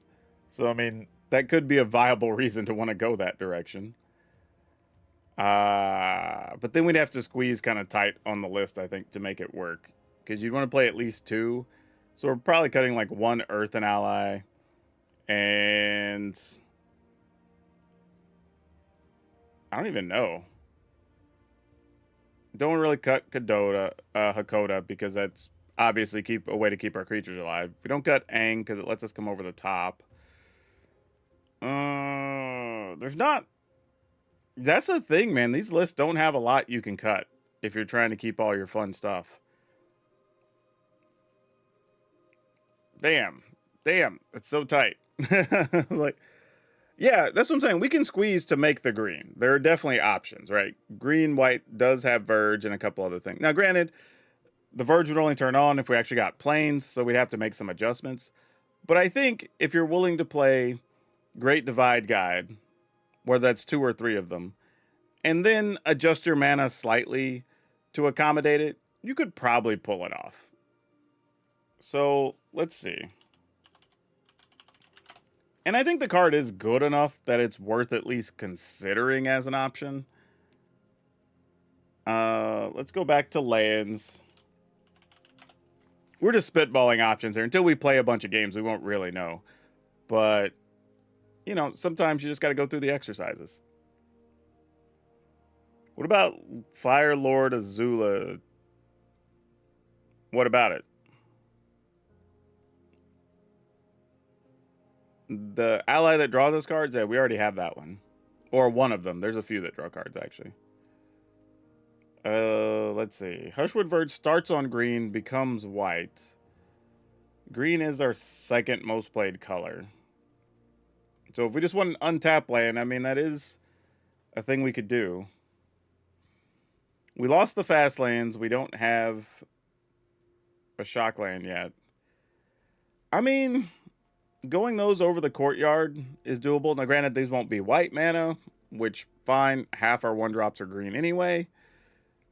So I think we could justify that. And that at least gives us a few more ways that we could hit the green mana if we need it. It's not stellar, mind you. But it's a thing we could do. And I think that helps if we wanted to try this. Still have all of our multi-lands for all of our other creatures. Tea-shops, Cavernous Souls, Secluded Courtyards, Starting Towns. A couple of basics we should search for if it's possible. Aang could possibly hit Ouroboros, or Katara, or Hakoda, which could all be winning cards in different scenarios, which is good. Great Divide Guide can help with mana, but I don't know what we're doing with all the mana. I think is the real issue there. But I don't know. Maybe it's even trying too hard. Maybe we don't even want Ouroboros. Maybe we just want United Front. I don't know. I think I'm just gonna... Let's see. What do we got here? So that's another uncommon. 2 rares. 3 rares. 5 rares. Another Aang, but that's fine. We're gonna have some lists that want 4 Aang anyway. And we have a bunch of rares just sitting, so sure. I think we fire this off. Let it be a thing. Tuck that one away for later. Boom.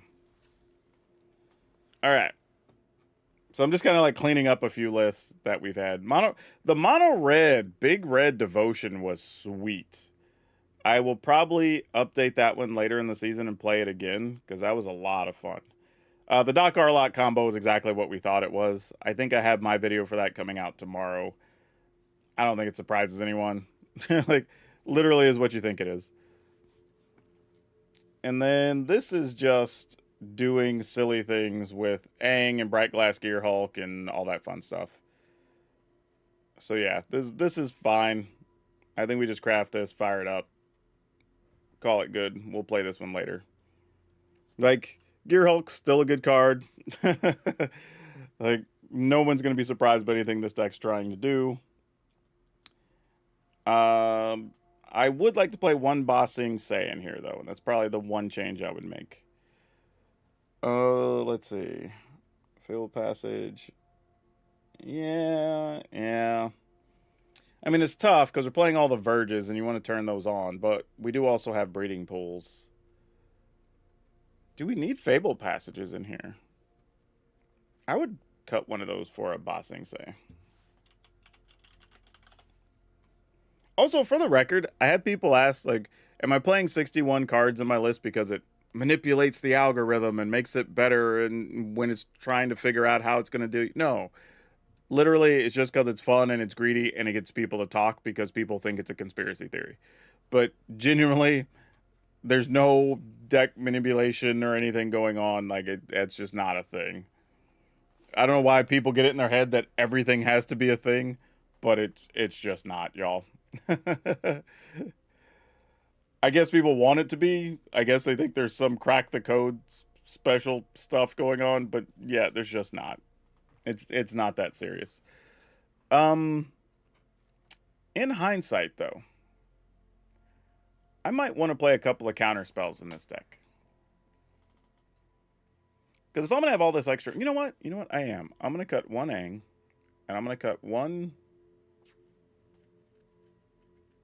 Probably Mockingbird, because that doesn't work out as well for me that often in these types of lists. And I'm gonna play two counter targets creature, and it's a gold card. Not this. Oop, oop. Is it not? Oh, because I still have the lands on. I need gold specifically, not this. Where is it at? This thing, Repulsive Mutation. I want these. This card is surprisingly good, especially if we're going to have extra mana from like Badger Mole Cubs and stuff. You can just get a winning scenario off of this fairly easy, right? It can be just +1/+1 counters, or it can counter a spell, or do both, depending on the scenarios. So I'm kind of okay with that. I would rock that. I think that could be fun. All right, so those are there. All right. So where does that bring us to? We have a lot of stuff already queued up now for the next super. So we have Big Green Ramping to Ugin. We have Mono Green, just aggro stuff. We have our Firebending Ascension deck, because everybody's got to have one of those. We've got our Allies deck with no red, but does play black and all the other colors. And then we have a Bank Gear Hulk list.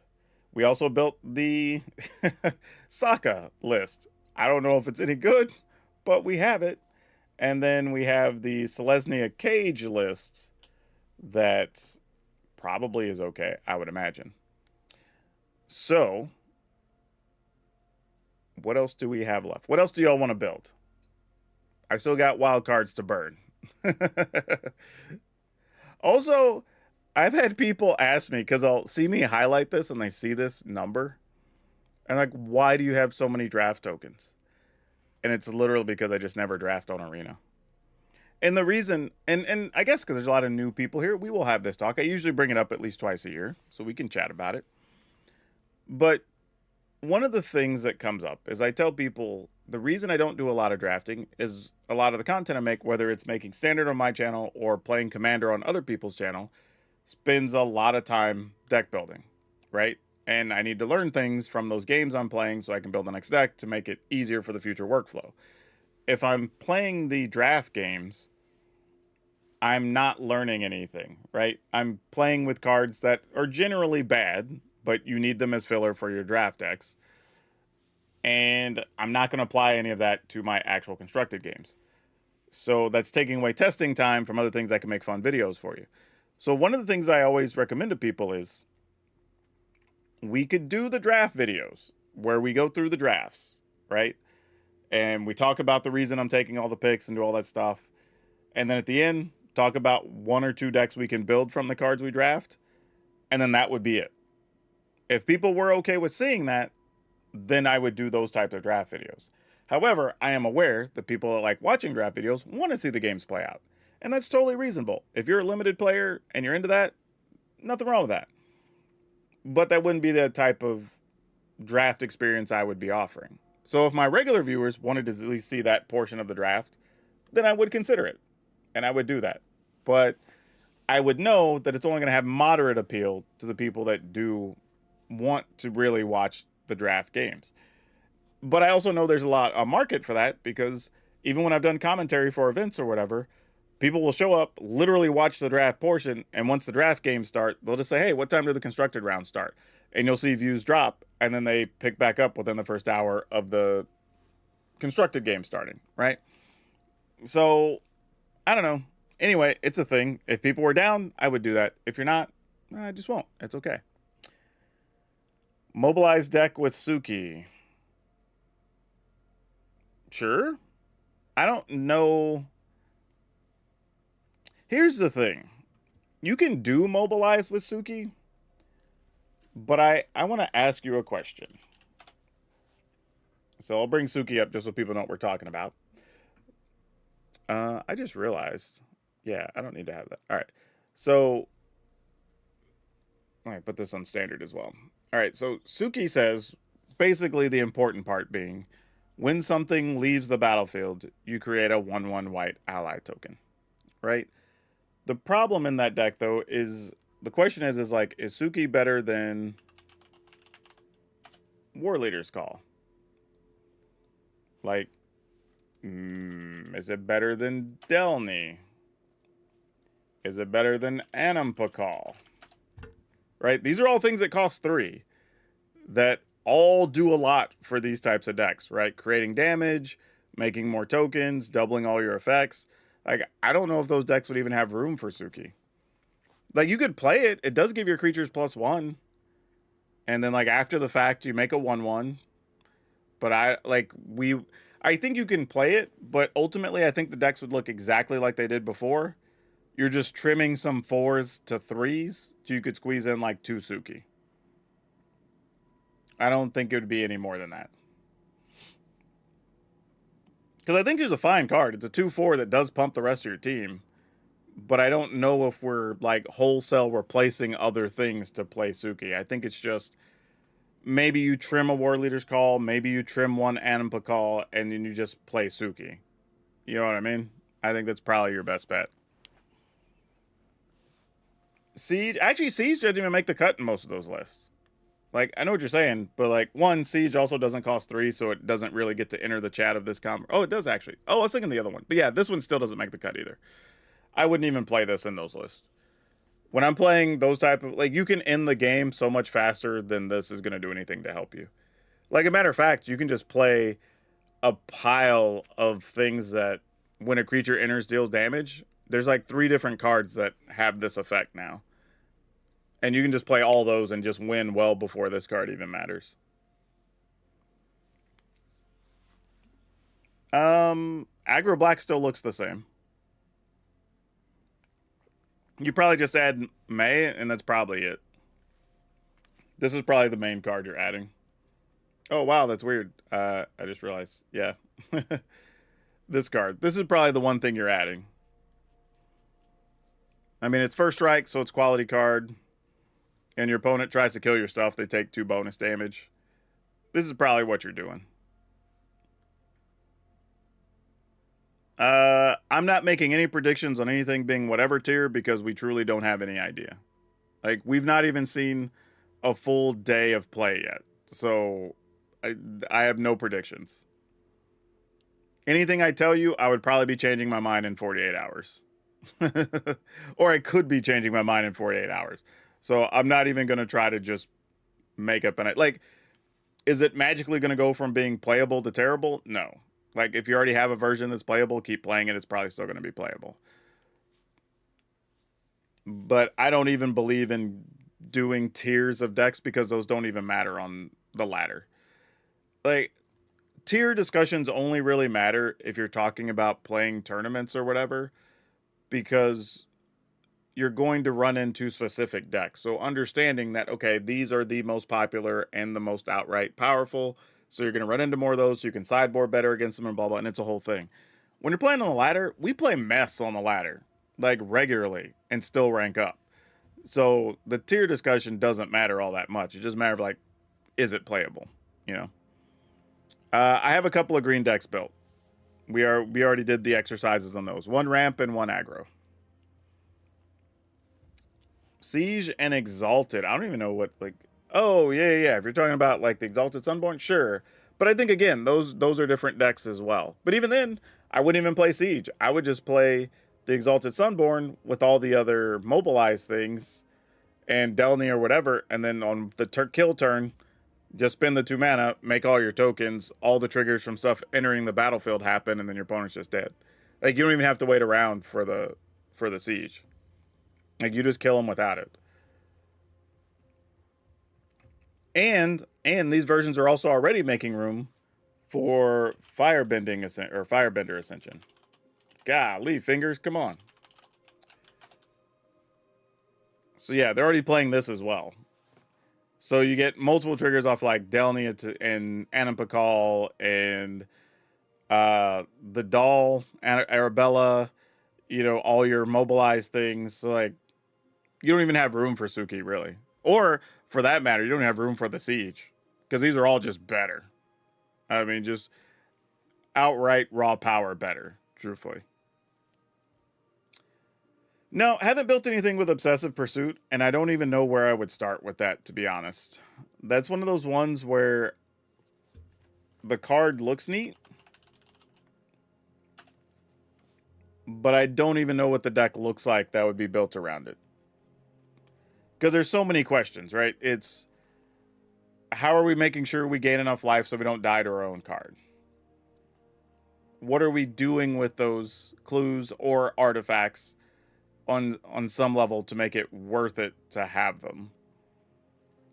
Right? And I don't know if it's like some weird pile where it's like this food fight, weapons manufacturing. Maybe for sport we play the what is it, the airship. Like I don't know. Like I don't even know if this is like the start of a thing. Like where, because then it's like where I'm even getting the mana to use these, and like I don't even know, right? Like is this even enough to make anything worth it? And then I guess there's a world where we're playing just artifacts and enchantments and you could pull it off. Because then there's the, oh, what is it? Sacrifice artifacts to damage. This thing, extruder, right? You could play that, obviously. I guess you could play Chandra if you just want to sacrifice things. Obviously, a bunch of spot removal. Phantom Train? I bet I don't even want to play that card. Sacrifice another fire creature, put a +1/+1 counter on this vehicle, it becomes a spirit artifact. I mean, they could at least attack with it and they could have lifelink. I mean, we could do worse. Like,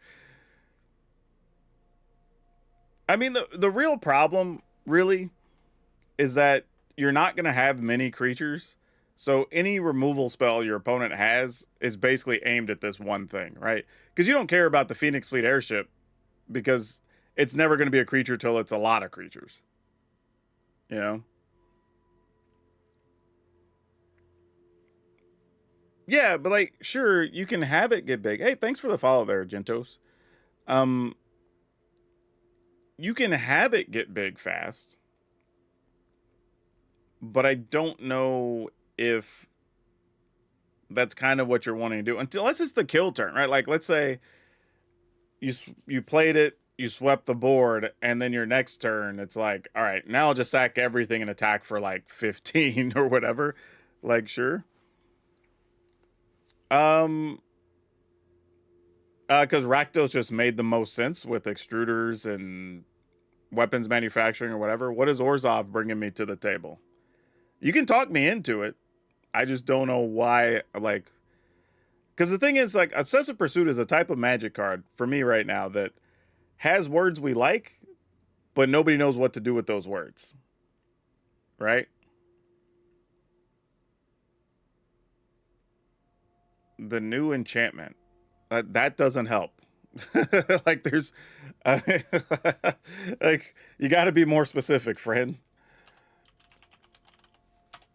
Enchantment from this set.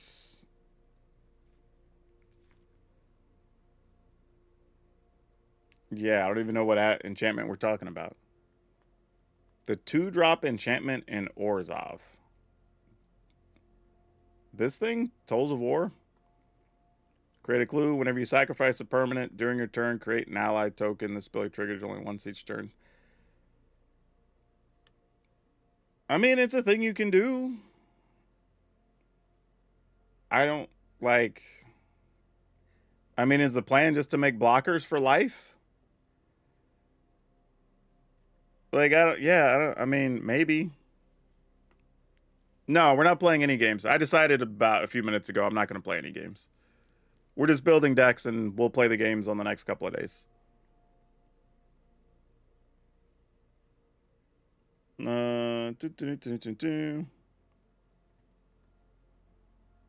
Arch enemy's charm. Yeah, possibly. I mean, yeah, I mean, we may not even play the ship, though. That's the thing. Like, a ship aside, I don't even know if we're going to play the ship. A pure sack deck, it seems nuts. Like, sure, but then do we even need Obsessive Pursuit? Like, and again,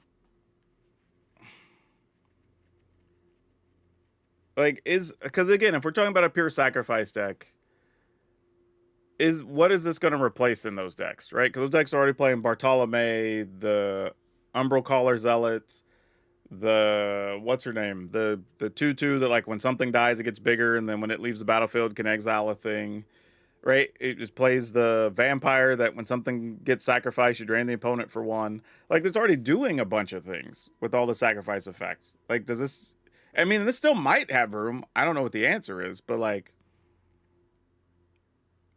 I don't even think it goes in an allied deck. That's my thing. Like, because you have to sacrifice something to even get the extra ally. So if you sack the clue, awesome. But if you don't, those decks don't have a lot of ways to sacrifice stuff. It is neat that you could do it on both turns, right? Because it doesn't say on your turn, it just says once each turn. So if you had a way to sacrifice, you can double up your tokens, which is neat. But that in conjunction with this, like, so your turn, you lose a life, you make a clue. During your turn, you spend 2 mana to crack the clue so that you can attack with one of your 1/1s you've previously made. But it only gets bigger for the number of things you've sacrificed. So like, yeah, I don't know. That feels clunky. I'm not feeling it. That just feels too clunky. Like, I feel like you'd just be dead against most creature decks before this got rolling doing what it's trying to do. Because you're taking a turn off, first off, to just play Obsessive Pursuit, do nothing, right? Then you're taking another turn off to play Tolls of War, do nothing. Because at this point, you haven't even had time to play something that's going to let you sacrifice the stuff you would be getting, right? So you'd be better off playing, like, Umbral Caller Zealot on 2, to play Tolls of War on 3, to sacrifice the clue you just made, to make a 1/1 ally. But then at that point, you've really just surveilled and you have a 3/2 that you're hoping lives and a 1/1. Like, that doesn't feel like a winning strategy. Like, I could be totally wrong. Again, totally would love being wrong. Like, not saying that it's impossible, but it just doesn't feel right. No, I know what Cumball is. Like, that's a reasonable card. I don't hate it. I mean, it lets you double up tokens and all that. So, like, it's totally reasonable.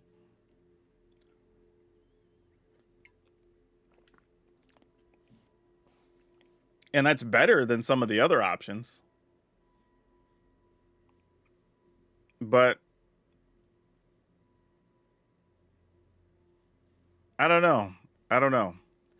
I get that people want to play these cards all together. So I'm with you. Here's what I will say before we go down this road together. I personally feel like the better version of this is likely going to involve red. Because you just get more ways to finish your opponent, right? You get stuff from weapons manufacturing that you can just deal damage with and get stuff off the battlefield. You get extruder that can get stuff off the battlefield, make 3/3 blockers. I don't think you need food fight. I think that's just kind of like a quirky addition. But I think this combination of cards does more than a lot of the stuff we're going to get from playing white. However, the chat seems to favor white, so we will go down this road together. I'm just putting that caveat out there that I think we're giving up raw power to be cute. Hey, and nothing wrong with it. Sometimes you're just trying to go ahead and brew a little bit and do some weird things, and I'm here for it. But I think that's also a flaw at times that we have to be aware of when deck building is sometimes we're just trying to do too much. As a matter of fact, I made a video about that and explaining it. You should probably check it out. Also nuts with Zealot, like you pointed out. I don't know if I'd say nuts. Like that. I gotta say, and this isn't just take a shot at you, I think in general, we overuse descriptive words quite a bit. Like, some of the stuff people will use is just surprising to me. Because I'm like, I don't know if I'd say it's nuts with Umbral Zealot. Like, Comball's cool. You know, but I don't know if I'd say it's nuts. Yeah, I have another video that I've kind of been putting all the notes together for and scripting, but it's basically talking about mana bases for 3-color decks, or multicolor decks, not just 3-color decks. But that's a whole thing. It probably won't come out for at least another week, because there's a bunch of Avatar stuff to explore right now.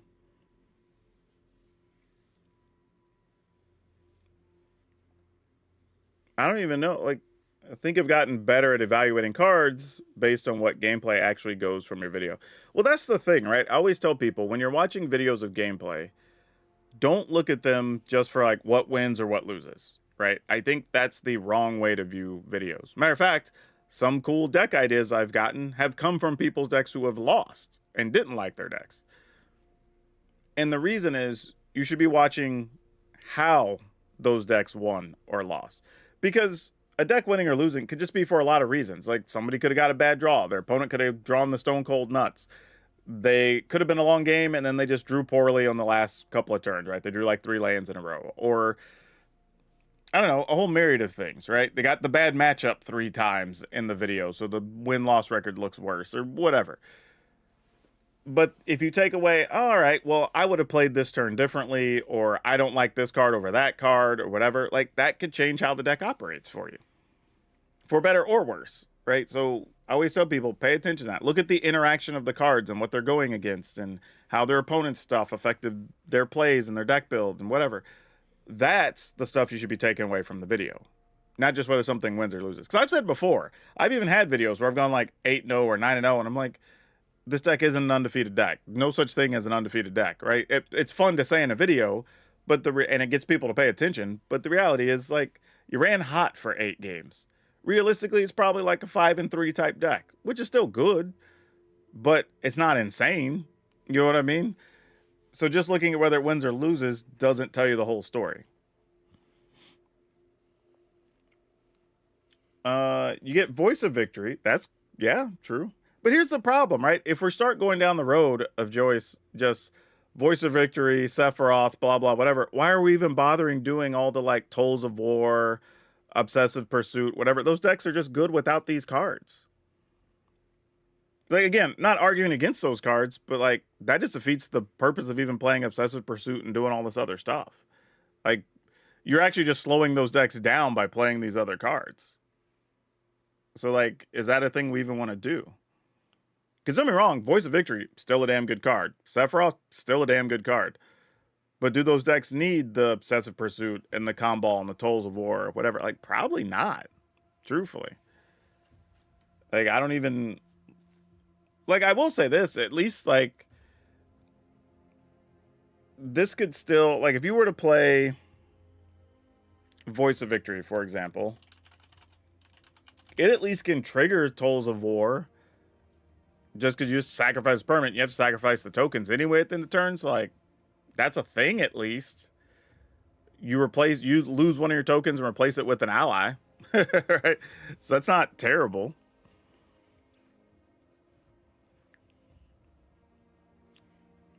It's a sacrifice deck. I figure you're trying to enhance those concepts. No, I don't mind it, but I just don't think these particular new cards make that deck any better.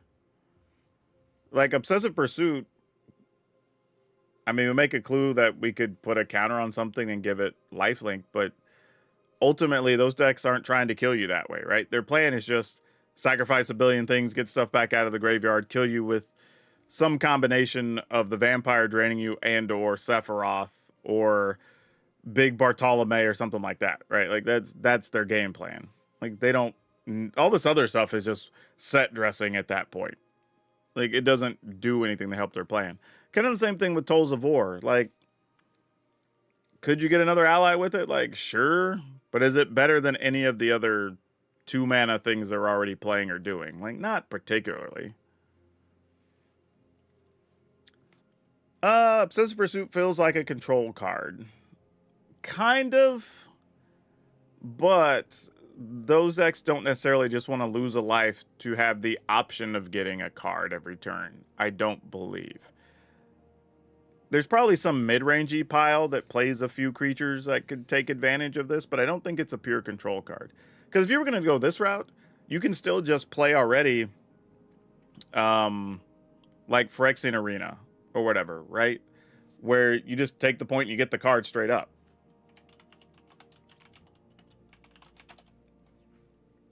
So you don't really have a reason to play something like Obsessive Pursuit. Like for 1 more mana, you just don't even have to waste the mana to crack a clue to get your card. You just get it every turn. And you're not really ever attacking with creatures, at least not in the decks that are playing black generally, right? You are eventually, but that's not really your way to victory. So you're not even worried about that part of the card. So this is just like, yeah, just play this and get your card every turn.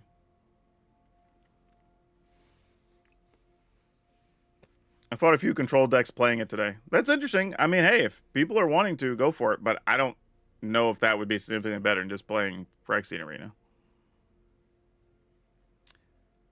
Obsessive Pursuit in an Affinity deck. Mostly Affinity decks aren't playing black, though, is the thing. I guess they could. I mean, just making an extra artifact every turn might be worth splashing the black. I don't know. Yeah, I don't know. I'm not even sure if there's... I'm going to do a quick check on something, but I don't even know if there's a known deck at all that's had any luck today with Obsessive Pursuits. Now, there's a few people that just have like some sample deck lists, but nobody looks like they have anything particular built with it yet.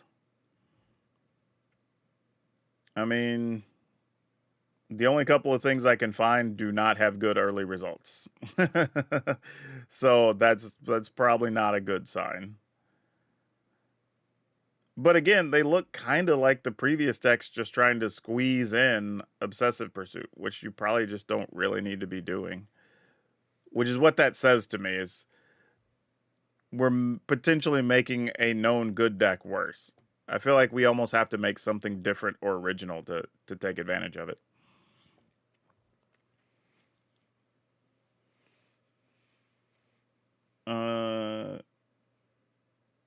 Yeah, I mean, the clues give you options outside of Flash Instance, sure.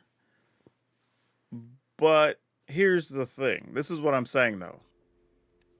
Is the benefit of getting the option to pay 2 mana, potentially, to draw a card every turn, better than just investing 1 more mana one time to always get the card and still have your other options? You know what I'm saying? Like that's kind of where I'm at on Obsessive Pursuit right now, looking at it in terms of the control deck, right? Of leaving up your Flash and your Instance or whatever. Right? You can pay 2 or you can pay 3, and then you never have to pay mana again to get your cards. Or you can pay 2 and then you just have it stacking up for a while to eventually invest 2 mana per card you would like to have. Now, there might be some other reason, like the deck always also has a way to take advantage of just artifacts being tapped to like water bending effects or something or whatever. Then yeah, then it would make sense to play Obsessive Pursuit for sure. I just don't know what that deck looks like or if it even exists right now. Yeah, you want something to take advantage of the artifact sacrifice, for sure. And at least some number of creatures so that you can get the life gain option and get some of the life back or whatever, I would think. But maybe not, right? Maybe you have other ways to gain life so you don't care about losing 1 life a turn. quite possible. I don't really know. Could be like Proft, and a few sets later, it gets the cards it needs. I mean, that's also possible too, right? Maybe there's a legend that comes out later that wants to sacrifice an artifact for some cool ability every turn or whatever. I don't really know. I like the idea of trying to do something with that in Ball or whatever. You know, whenever you make one or more tokens, cool. You make a copy. You get to drain your opponent's life. Like, it's kind of cool. But I just don't know what else you would do that doesn't just take you down a road of just making a worse version of another deck, I think is the problem, right? Because, again, the cards we start talking about adding already exist in another deck. So why would we do this?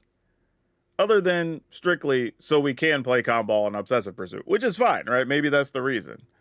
Maybe that's all the justification we need. Does Obsessive Pursuit go in Jund Sacrifice? With Lander tokens and Sacrifice combo?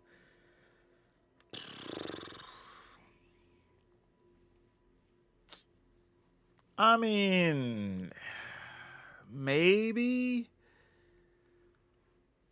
I guess it's possible. But again, that's not hugely better. You're adding a color. I mean, I guess, yeah. I mean, I guess you could. It would be better, probably. I mean, that's at least a good mental exercise to think about. Was I playing Paper Magic this weekend? I was not. I mean, I went to several local stores. I went and talked to people, but I didn't play any pre-releases this weekend. I was researching, but I was not playing. But I did not end up at Terra Crux this weekend. I love Ball, but I think he fits outside of Commander. I've played a couple of decks with Ball, and I think it's fine. I mean, I would even argue that if one of the popular decks is something that makes a lot of tokens, then having Ball could be kind of sweet. Right? Like, you get a copy of the tokens and blah, blah, and, like, that could be kind of cool. So, I wouldn't have a problem with that. I mean, he could have a home, but you have to build with him in mind. It's not really just the card we can throw into a lot of decks. Lunar Convocation. Is that the one that makes the bats? I mean, Lunar Convocation's still good, and now they get to play Momo, so that's not a surprise. Like, this deck was already... We played a version of this, I don't know, a week ago or so, and it was still surprisingly good, and it's like, oh, and now we get to play Momo, right? So all of our bats cost less, and we get to do more damage or whatever.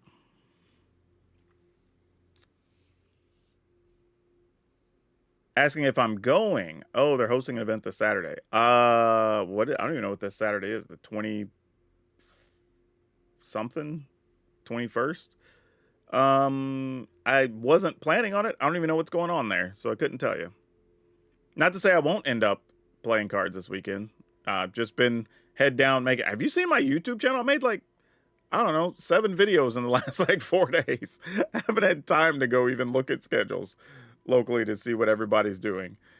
I've literally had to review all my own stuff, watch other videos, send some messages between other creators, went out and filmed another thing where I did that silly video with Uncle Iro, which y'all should watch that if you haven't. That was fun.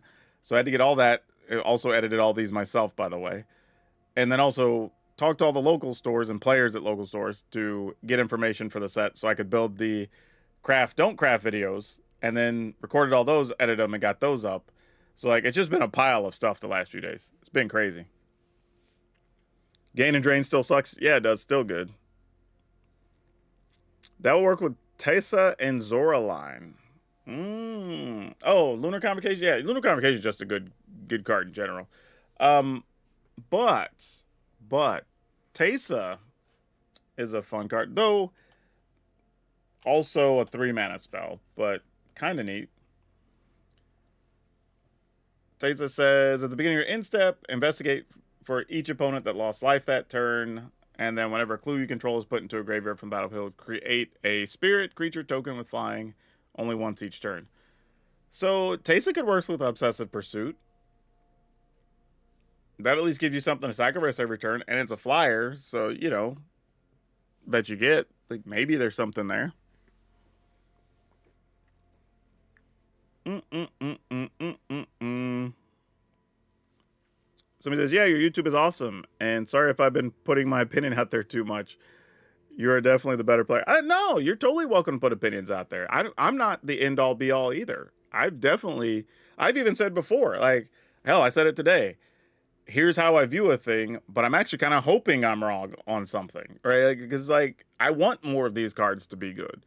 So even if I'm shooting down an idea, it's not because it's any superior thought. It's just like here's just the logic I have behind it. So like nothing wrong with that. Like there's nothing wrong with having different opinions ever. But yeah, I mean, I tell people all the time, like I've had my time of being an active, super competitive player. I've been fortunate enough to get to qualify for a couple of pro tours. I got to play in nationals. It was great. You know, I played a lot of the cash tournaments regionally and whatever, but that's also a grind. So I don't really spend time doing that anymore, right? I'd rather just make goofy decks, have fun. Half the time I'm making videos, I've got 2 or 3 windows open. I've got somebody chatting to me on Discord. I'm helping people out with other business things. Like, I'm not taking it too seriously, right? Some people want to still be super, and that's cool too. But, you know, that's kind of where we get the option to just build weird brews because we get to have fun as opposed to worrying about why things are super serious all the time. Yeah, the gain and drain decks do have plenty of support. Thoughts on Ran and Shaw and Dragon Lesson decks? Ran and Shaw is a fun Magic card. I think it's actually reasonable to play. I think if you're going to do lessons, you might as well have like 2 of those in an IRO or 3 of those in an IRO be your upper in. Right? IRO's obviously just a bunch of good value, but Ran and Shaw, it's like you get 2 dragons that at that stage of the game, if they get to attack, are probably lethal. Because you get to just spin the mana, they pump each other, and then that's probably ball game. Like realistically. So, you know, just a thing. Keep it up, you're doing a great job. Thank you so much. The spike life is no longer your grind. Oh, it's definitely not. Definitely not. It hasn't been for a long time. And mostly because I know what that entails, right? Like when I was playing all the PTQs and all the cash tournaments and whatever, you know, I'd spend a week just playing one deck, literally. Just play like there'd be weeks where I probably played 200 games with one deck, right? Just to test against different stuff and sideboard options and you know, the metagame was shifting, so trying to figure that out and whatever. And it's like that was because that was a goal, right? And that's the thing you do. That's not my goal right now. And I've had people ask, like, why don't you play this deck or these cards, whatever. It's like, well, I could, but my channel isn't based around being super competitive, right? I'm not pushing the grinder life. I'm not, pause, but I'm not out here just trying to like only play the absolute best cards because we all know what those are. We know what the most popular decks are, right? They will show up on the channel like once or twice a season, sure, but that's not the interesting content we're making, right? We're trying to show off different cards and strategies and ideas and see if stuff actually works. Does that lead to me playing worse? Absolutely, because I'm not going through all the motions to only play the best cards and play the most understood things. And sometimes I'm playing cards I'm literally playing one time only for the first time when you're seeing me play it. So yeah, I'm making mistakes or whatever, but that's just the nature of the content I'm making. My goal isn't to play perfectly. My goal is to just see if an idea works. Right? If I was concerned about that, I would play a bunch of games off camera. Then I would fire it up and play the on-camera games. So I'm have better understanding of all the cards and whatever, you know, but some of that is also being a realist so y'all can also see the not so pretty stuff as well. Right? Not so much like how the sausage is made per se, but like you get to see somebody just make dumb mistakes. And I call myself on it half the time anyway in my videos. Right? That's when people go like, I can't believe this. I was like, dude, I saw it too. Like I saw it in editing before you even saw it. Right? So that's not a big deal. That's just kind of part of the process. You're out there having fun and trying to push other cards, which is awesome and below. Yeah, that's the goal, right? And that's not going to be a goal that works for everybody. Like some people only want to see the best decks and only want to play the best stuff. And some people only have a limited amount of time. So they only want to play the best thing because they're trying to rank up in a little, in the hour a night they have to play arena or whatever the case is.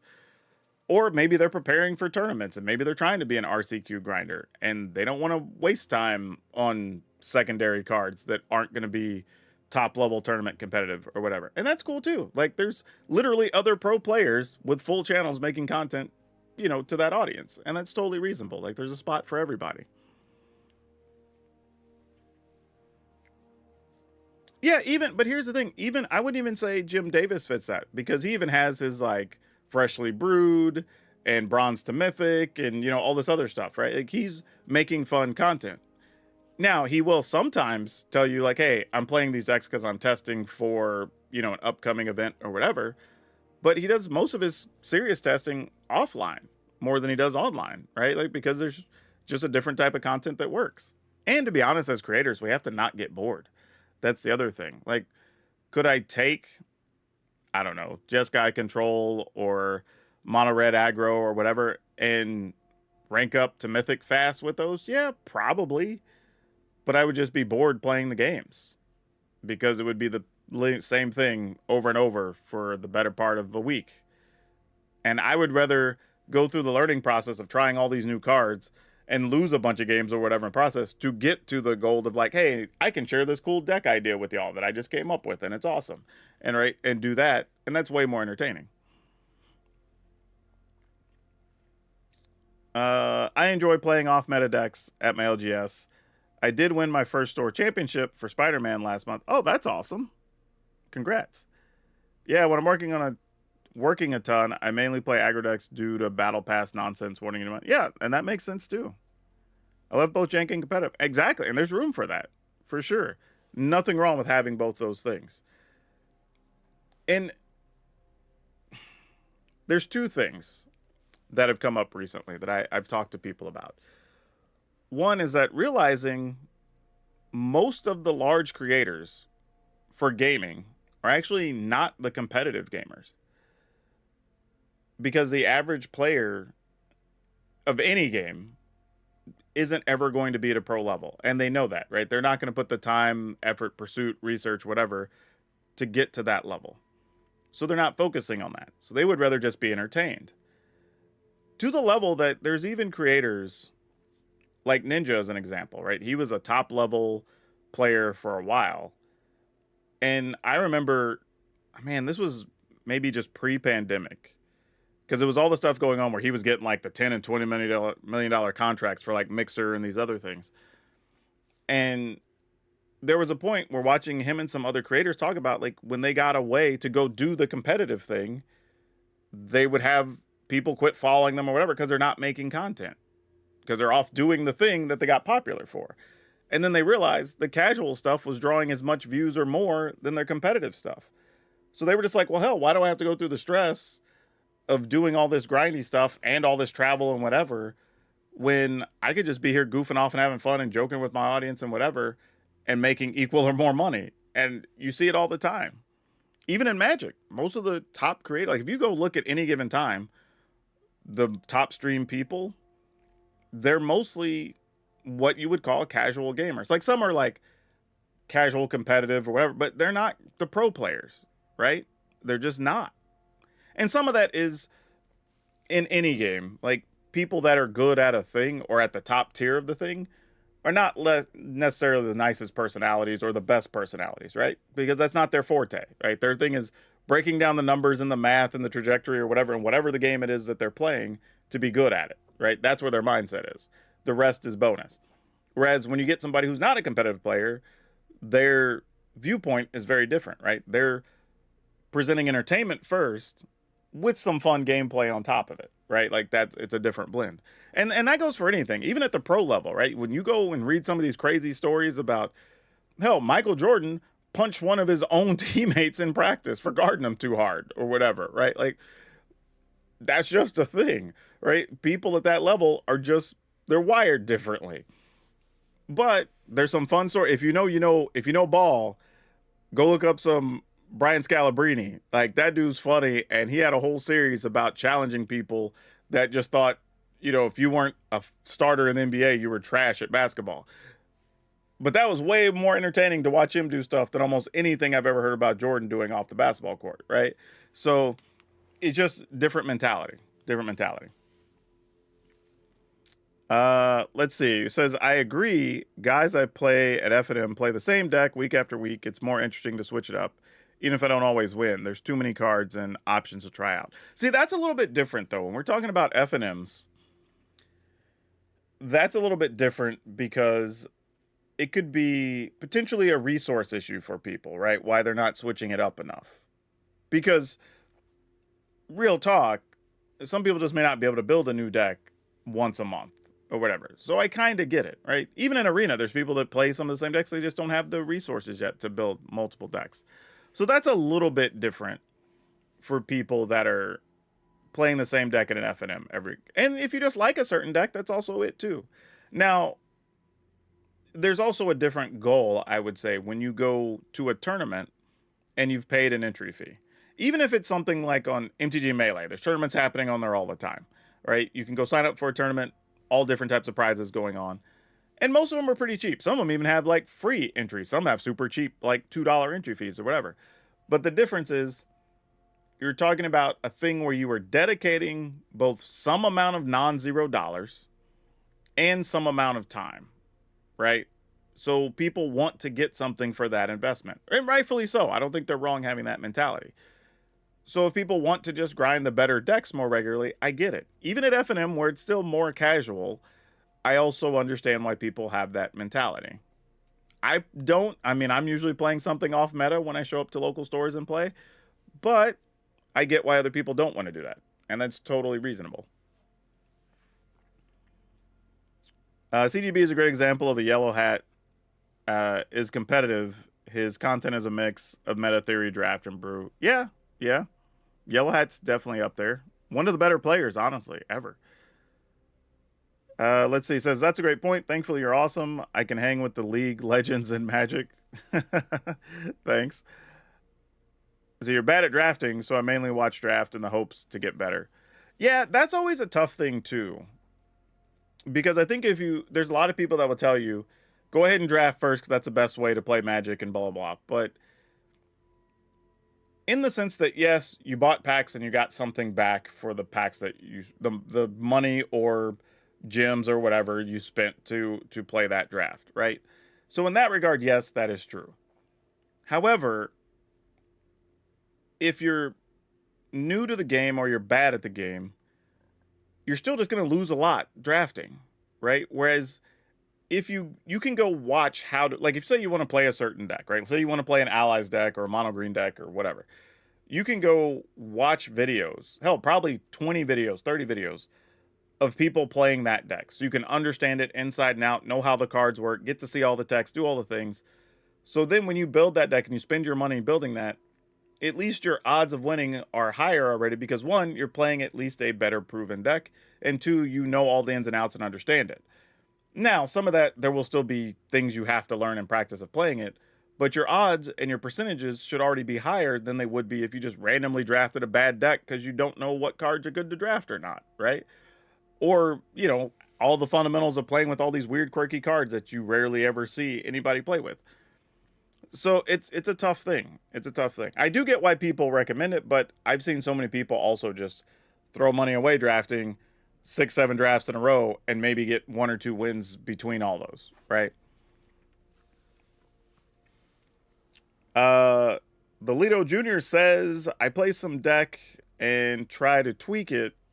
I think there's less play time with the deck if you only get once every other week, so not a big urge to switch. That's also true, right? If your play time for the week, your free time, is only Friday Night Magic, or maybe hanging out with your friends playing Commander on Saturday, you're only playing that deck for 3 hours, maybe 4 hours, depending on how your F&M is set up, right? So if you build a deck and you play it, and you only play for 3 rounds, that's only 3 hours worth of Magic, right? You're not going to want to switch a deck up. You probably want to play it for 6 weeks, 8 weeks, whatever, and then get a full 20, 30 hours with it before you're even remotely bored of it.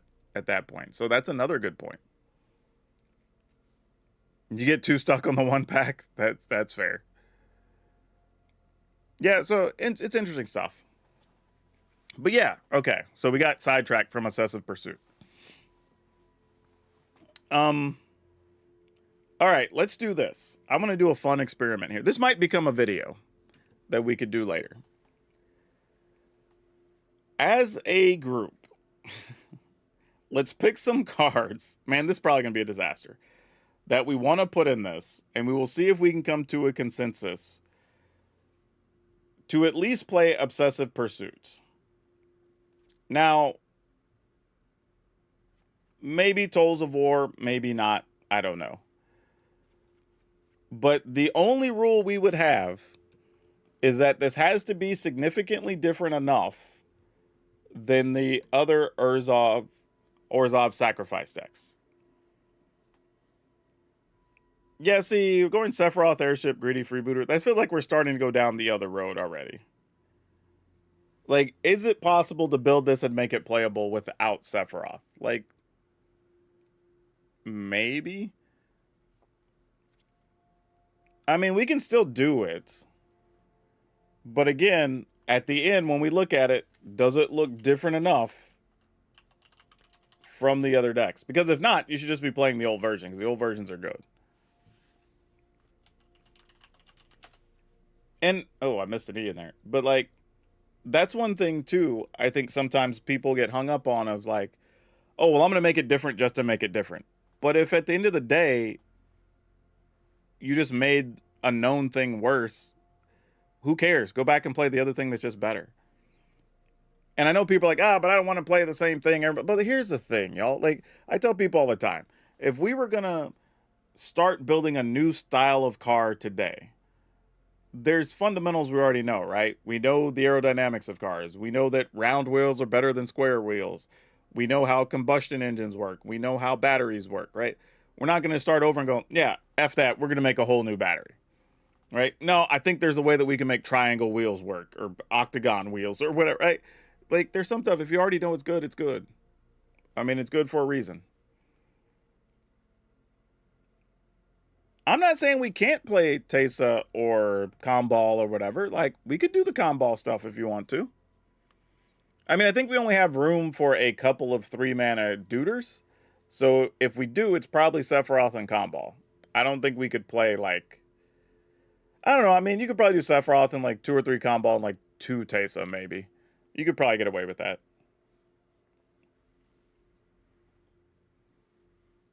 I don't even think we're trying to enhance an archetype. We're just trying to say, is there a world where you can actually play Obsessive Pursuit and Tolls of War where it makes sense and it's not just the generic Orzhov sacrifice deck that already exists? Sandbender Scavengers. All right, that's a card we could talk about. Nobody's mentioned that so far. Sandbender Scav. Oh, God, that's not even close. There we go. Sandbender Scavengers. All right, so this is a 1/1. Whenever you sacrifice another permanent, put a +1/+1 counter on it. When this creature dies, you can exile it. When you do, return a thing with mana value less than equal to... I mean, this is like sweeper protection of sorts. It's not terrible. This is a weird one, because, like, I don't love it, but I also don't hate it. I'll at least park one over there while we think about it.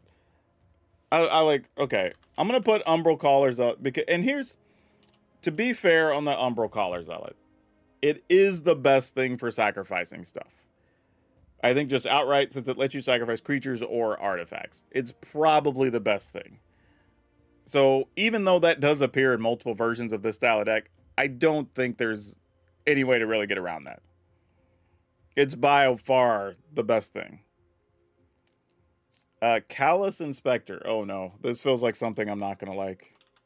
Let's see though. I hope I'm wrong. When this creature dies, it deals 1 damage to you. Create a clue token.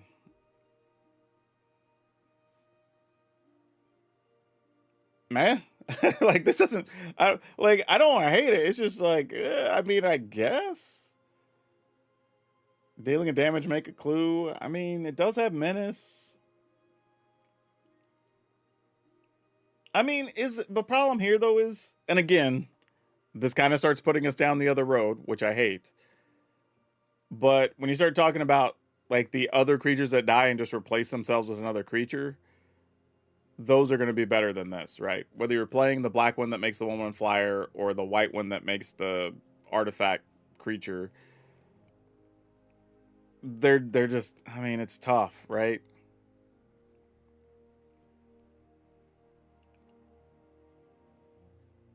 Uh 2-drop with menace works with the attack parts of pursuit. Yeah, for sure. That's what I'm saying. Like that's not terrible. It at least gives you stuff to do with the treasure that you're making and or the clues that you're making. So I do like that. And maybe the thing is we don't need a lot of Tolls of War, right? Maybe we just play 2 and that frees up room for other things.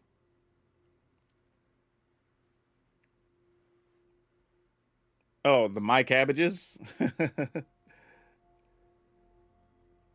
It's bonkers for a sec. Also, 12 new cards is not the same old sack deck. I mean, here's the thing though. I'm not just saying that it's the same old sack deck. It's like if we just made a worse version of a known deck, then you should just go back to playing the other deck. That's what I'm getting at, right? Like if we go through all this and we're like, well, we are playing like 12 new cards, but if those were like Raise the Past, Bartolome, and something else, the deck would just be better. And it's like, okay, then we should just go back and play that.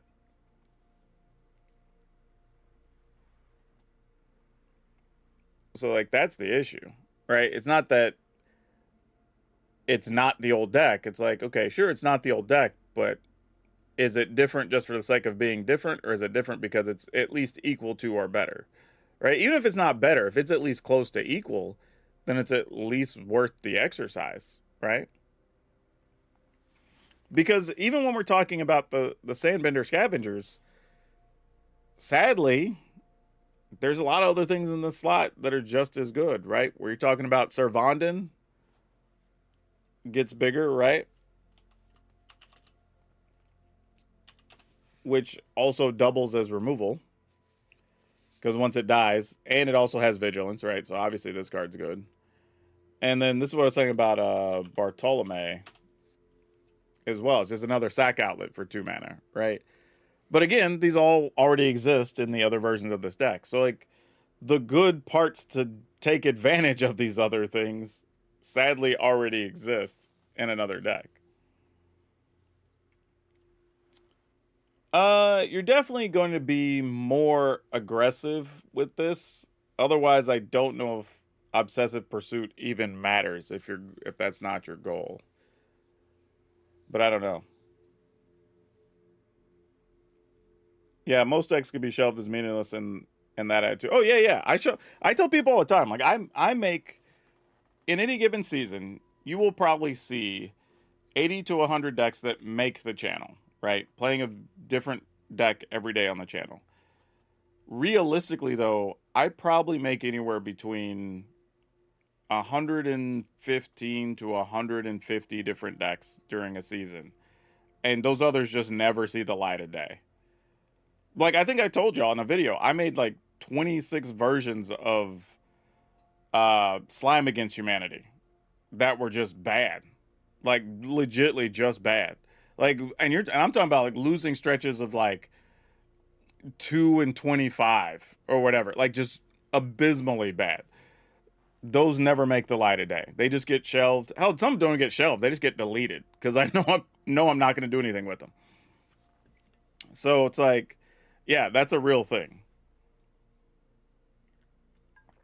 Or some where you're playing some cards and kind of like we're saying about this, like you start playing it and go, yeah, this is just a worse version of something else that already exists. Like that's fine, right? And we just get to the curve. Now, here's the other thing, and this is why we go through these exercises in deck building.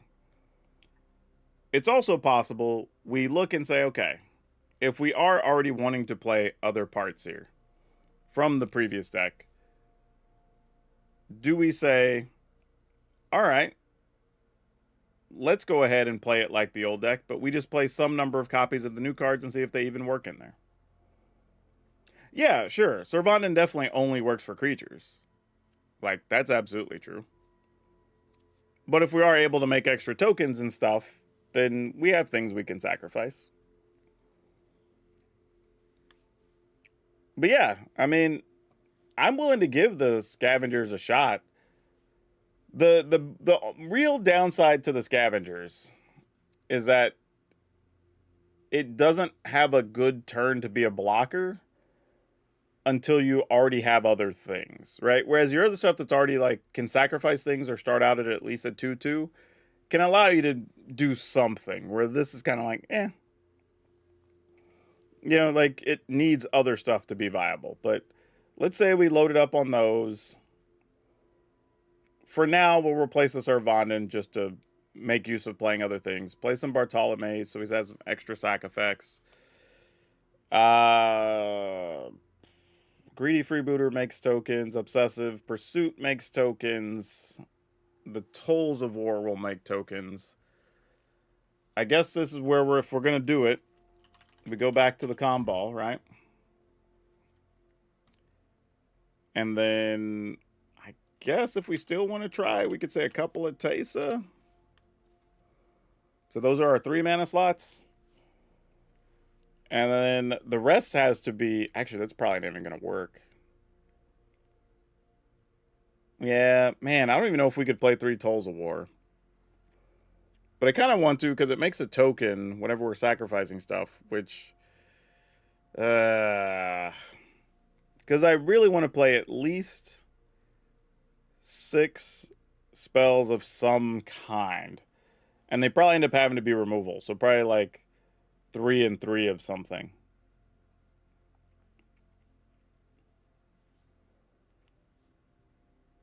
Yeah, Scavengers definitely doesn't have built-in sacrifice. You're hoping that on some level it gets to die and return something from the graveyard, right? Preferably, probably like Sephiroth or Comball or something like that, right? That's what you're hoping to have happen. But yeah, this is probably the space we want to be in, but I don't know. I mean, it's just like shoot the sheriffs and get lost. Like, is that what we're doing? Or is there, I don't know, destroy artifacts in white? Maybe it's an exile artifact. Oh, we do get Requisition Raid. I forget about that card sometimes. That's not terrible. Gives you a way to deal with artifacts, enchantments, and you could just pump your team if you ended up with some number of 1/1s. Like, I don't hate that. So, like, 2 of those, and then some Get Lost. I mean, Get Lost actually works if you're playing Comball as well. Right? So that's not terrible. Like, it makes sense. It has words that matter. So, like, maybe that's a thing. I don't know. Maybe we can't even get away with Requisition Raid. I mean, I want to have something for artifacts and enchantments. I mean, Get Lost can get rid of enchantments, just not artifacts. So, like, maybe this should just be some other spot removal thing. One of the ones where, like, you sacrifice something and destroy a thing. I mean, we could Bitter Triumph. It's not terrible. I mean, it gets rid of Planeswalker. Even though you're not seeing that many Planeswalkers these days. It's pretty much just, hell, Elspeth is the main Planeswalker we see these days. Oh, no. Yeah, you could... Strategic Betrayal is probably the right answer. Just so we have something main deck to deal with graveyards. Because there's going to be a lot of graveyard action. I think that's going to be a given. So, that's probably the right answer. You see Comball and you're like, don't get too excited, friend. Don't get too excited. We're not even sure... We haven't, as a group, even decided if we like Comball in here yet. The other thing I'm noticing, too, is because... we're playing these new enchantments, we don't have that many creatures. It's only 23. Which feels wrong for some reason. So maybe a Tolls of War gets cut. We can get away with 23 lands. Go with 3 Strategic Betrayal.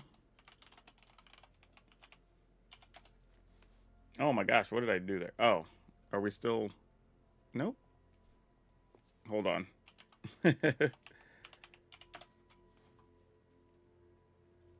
Oh, because I'm still on just white cards. That's why. All right, cool. And then some other creature. Oh no, yeah, we already have scavengers in here. I don't know what other creature are we trying to play. Elegy Acolyte, synergy with Void. Yeah, maybe. I mean, Acolyte plus Comball's kind of cool. I don't hate it.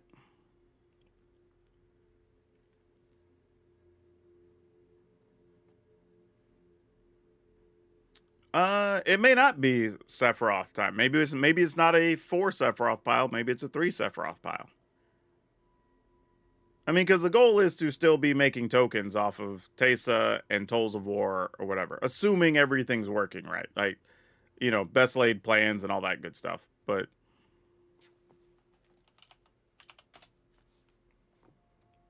maybe something like this? I mean, I don't even know. Can we still graveyard combo wins with Foggy Swamp Visions? I doubt it. Like, what would your combo win be? Right? Like, we get back Umbral Caller Zealot, Sephiroth. Yeah, I don't even know. I'm sitting here looking, trying to make a situation a combo, and I don't even know if I could. Every time one of your creatures leaves the battlefield, make a 1/1 token. It triggers once a turn. I mean, we could, but it's also only for creatures, not for other permanents, which we will be sacking artifacts a fair amount of time. Yeah, that's exactly it. That's what I'm saying. Like, once we start adding in obsessive pursuits and tolls of war, like, we lose the space that these decks have for these other cards. Right? Like, this is what we were talking about. Like, we're making the deck worse by squeezing in other cards that don't necessarily fit the theme as well. That's why when everybody says, like, oh, why are you wanting to play red instead of white? It was for this very reason. Right? Like, the things that the red decks do are caring about all the artifacts and sacrificing everything, doing all these things, whereas the white version isn't bringing all that to the table. Right? This is where this all started. Right? But everybody in the chat kept mentioning, like, white cards to go with that, and I was like, I don't know if that's really what we need to be doing. Swamp Visions, you could steal a win condition from certain opponents, like reanimate their bringer as a token. I mean, like, you could, but I don't think that's what you're trying to do. Like, I would play Swaggy Swamp Visions if our deck already had, like, if I was playing the other version of this, and you could play Foggy Swamp Visions instead of playing like Raise the Pass, just because you can use it defensively against the Reanimator decks, then that makes sense. In here, it doesn't really make as much sense because if our opponent doesn't have anything to reanimate that's worthwhile, like, what are we getting? You know what I mean? Like, we don't have the combo game plan where we could sack a bunch of stuff, drain the opponent for 10 or whatever. Like, that just doesn't exist in this pile.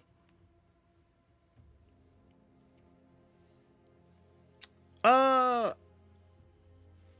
Rakdos doesn't have the super easy convenient mana, but it's all there, right? If you want to play Multiversal Passage, starting towns, whatever, like, the mana's there if you want to make it work. Like, that's the thing. Also, like Rakdos better for the aggro with Obsessive Pursuit ones. I wasn't even thinking about being that aggressive with the Obsessive Pursuit. It's like, it's just making stuff that we could sacrifice for other things, right? Because black and red have all the things that want to do stuff with artifacts. Had some luck with Voice of Victories, Mobileye, Tolls of War to hit every turn. Sure. But again, is that better than just having it be 4 of the vampire that's just draining your opponent every time one of those creatures dies? You know what I mean? Like, I could make a 1/1, or I could just drain my opponent for 2 and just do the aggro-y thing.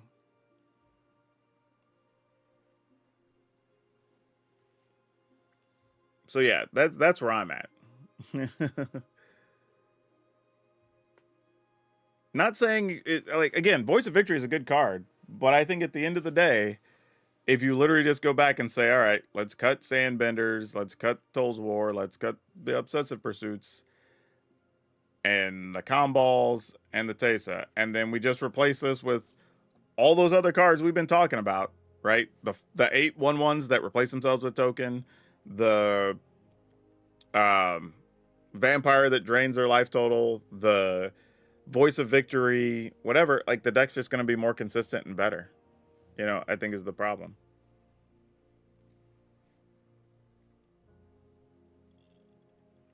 No, I don't think the release schedule screwed everybody who cares about Standard. I think you can still play a lot of decks.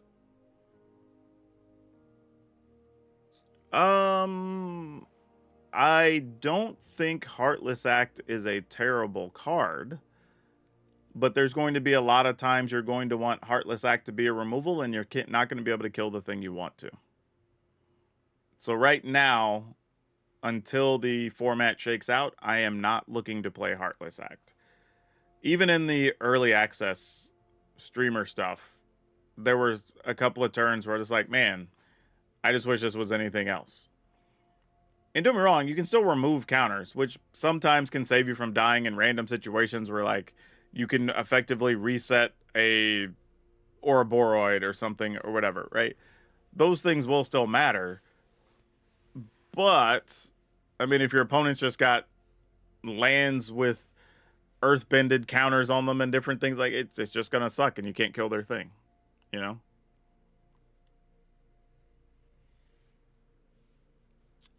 I get what you're saying, that the shocks move, but you can still play, like, literally on the channel, we play every single color still. It is still doable. I promise you.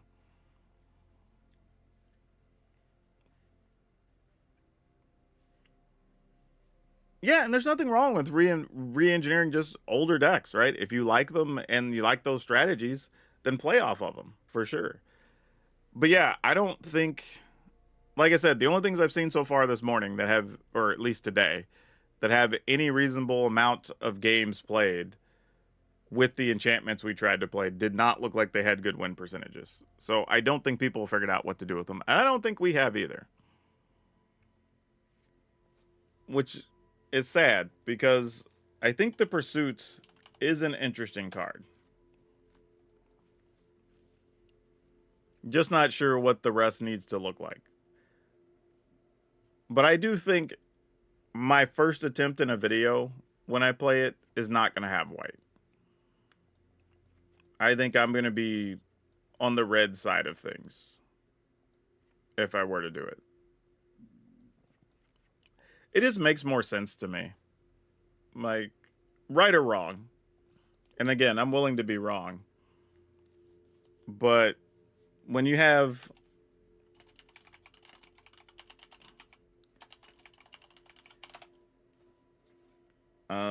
this thing, like, Legion Extruder alone makes this way more interesting.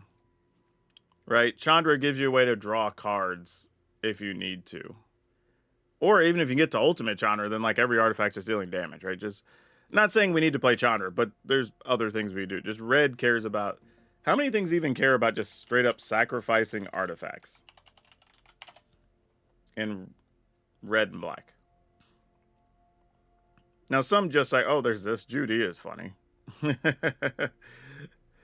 That's funny. I don't think we're playing this, but it is an amusing card. But yeah, Grim Bauble, this is one you could sacrifice if you want to get anything off of that. You could play Tithing Blade, of course. That also could flip and let you drain your opponent as well, which is super nice. There's Tyrion's Journal if you want to draw cards, sacrificing stuff. So that's viable. That's actually not bad options.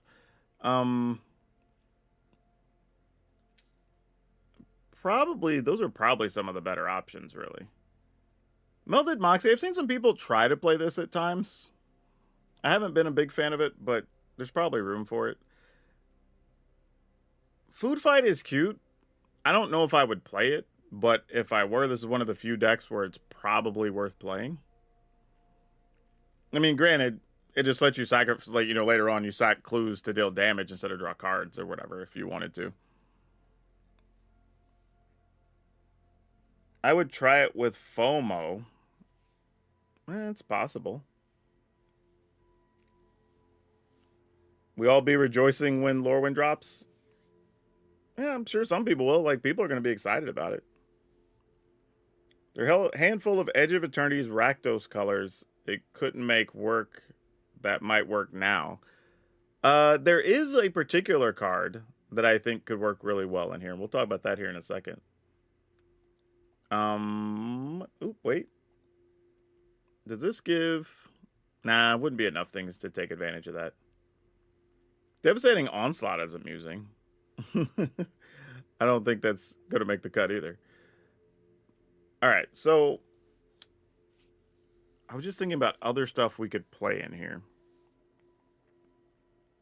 Oh, the deal damage artifacts. This guy, Warmaker Gunship, could actually work in here. The problem is, like, now we're hitting a different problem. Of what's our real route to victory. Right? We have Strategic Betrayal. We got some, like, we can kill them with Extruder. Oh, yeah, we were talking about playing, what was it, the stupid Train? Train works, though, if we are willing to play weapons manufacturing. Because then all these artifacts are, like, piling up and doing their thing, and then, like, you know, you just sacrifice everything to the Train. So, like, that becomes a real option. And it gives you something else. So now you have Extruder and you have Train that you could sacrifice the weapons manufacturing munitions tokens to. Right? So that becomes a thing. We would still have stuff we could potentially attack with, because we could make 3/3s that we could give lifelink to or whatever. So that's viable, as well as the gunship. So that feels a little bit better. Because the other thing, too, is ultimately you would still have to worry about the life you're losing over time. Like, you eventually have to find a way to gain some life back. We do have Tithing Blades. I think we... I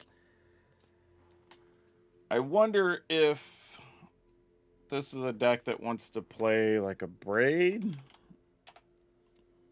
Mostly because in a weird situation, like if you needed to send damage upstairs, there are some scenarios where I guess you could destroy a munitions token to deal 2 if you needed to. So that could be a little weird, but possible.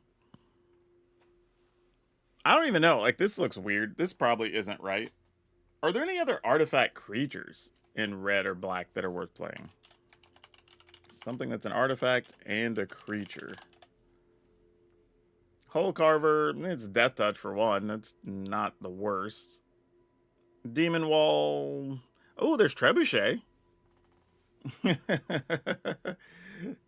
It makes an artifact that dies. I mean, it's kind of goofy, but it does a thing.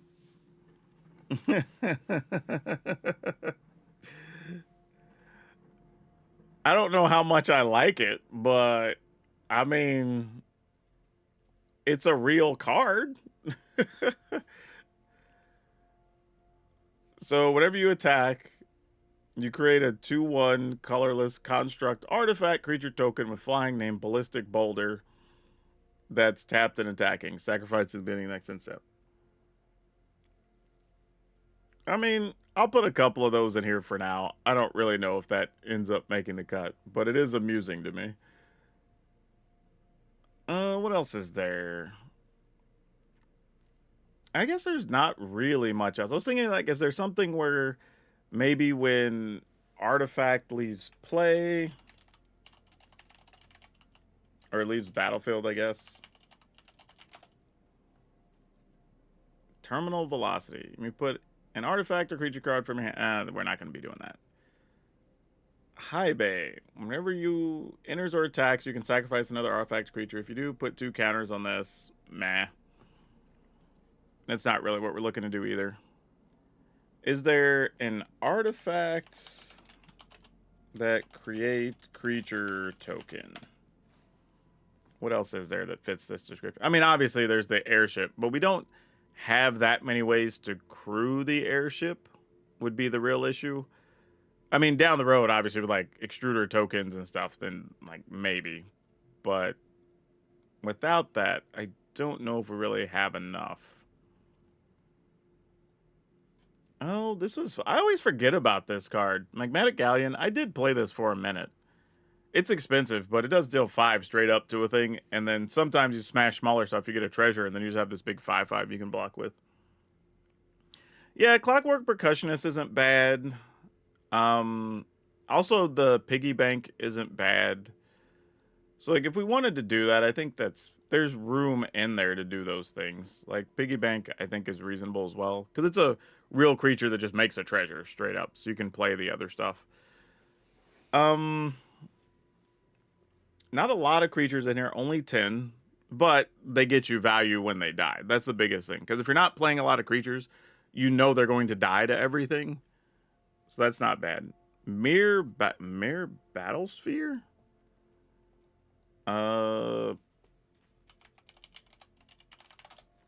Is that even standard legal? like I don't think that's a thing, is it? I mean, maybe it is. Nope, it doesn't appear to be. Nope. Yeah, I don't know. I don't even know if I'd play it anyway, because I think, isn't that like 7 mana or something? Oh, yeah. Trebuchet definitely is a fun card in here. Like, that's for sure. 3 mana is just way too much and requires, like, well, yeah, most of the time we're probably just blocking with it as an 0/4. It probably won't make the final cut, because we're over 60 cards anyway. So we'd probably be looking for something else, ultimately. But we do have a fair amount of removal. Between Strategic Betrayal, Tithing Blade, Abrade, the Warmaker Gunship. So that much we have covered. Phantom Train becomes a creature. Gunship becomes a creature. So technically, while we only have 8 actual creatures left in a list, we do have kind of 16 in a way. Or at least can become creatures, so that's reasonable. What else would we do here? What else would I cut? Actually, maybe we don't even need Tarian's Journal. While sacrificing stuff to, weapons manufacturing is cool, but we technically are going to have clues that we could just draw with anyway. So we don't really need that. And these planes should go. These need to get replaced with red sources at some point. Yeah, but this is probably it. Now, again, could airships be in this list? Like, yeah, probably. I don't know if they're great or not, but we could play them. Or even just 1 or 2 if we just wanted to risk it. See if we can make it happen. It's like, it's a possibility. We have Legion Extruders, and we have Phantom Trains, and we have Chandras. So we have ways we could sacrifice artifacts if we need to. We have 10 cards that can sacrifice artifacts. It's not a ton, but I mean, we're also drawing into cards and scrying and whatever, so it's like, fine. It's reasonable. Or we could also Tithing Blade and then craft by just like sacrificing stuff that way too. So that's also possible. Oh no, this is craft with a creature actually. It's not even craft with an artifact, so we actually can't do that. Is there any red and black? You haven't checked the multicolor card yet, maybe. Yeah, I'm pretty sure I did look at multicolor cards already. Oh, well, let me look at lands real quick, because we got to do that. The Verges, obviously. A couple of Restless Vents, because I think those are reasonable. I think it's kind of all you get. Then you have to play the other kind of like off-kilter lands, if you will. But I was looking to see if maybe there were some tricky lands here that we could do something with. But it doesn't appear to be. And the 2 lands we get from Avatar don't really do much, because one of them makes you mana, and one of them makes you tokens that can't block. So, and they're not artifacts, so it doesn't really help us. So then I think we play Multiversal Passage. Boop. And then we play Starting Town. And then the rest is probably just some number of mountains and swamps. Actually, I think we cut events, actually. And then it's currently 19. You want to get another... yeah. Let's go mountain. 1, 2, 3, 4. And let's see. Blazemire Verge starts on black, not red, right? So let's do this. And that's what, 23 lands? It's a little tight, but we don't... Most of the things are 2 or less. We only have a handful of things that are more than that. And we do have some stuff that makes treasure when they die or whatever. So it's probably okay. The question is also, do we need 4 pursuits? Right? Could we get by with 3? What's the black vehicle Dev was stoked about? I do not know. In the new set?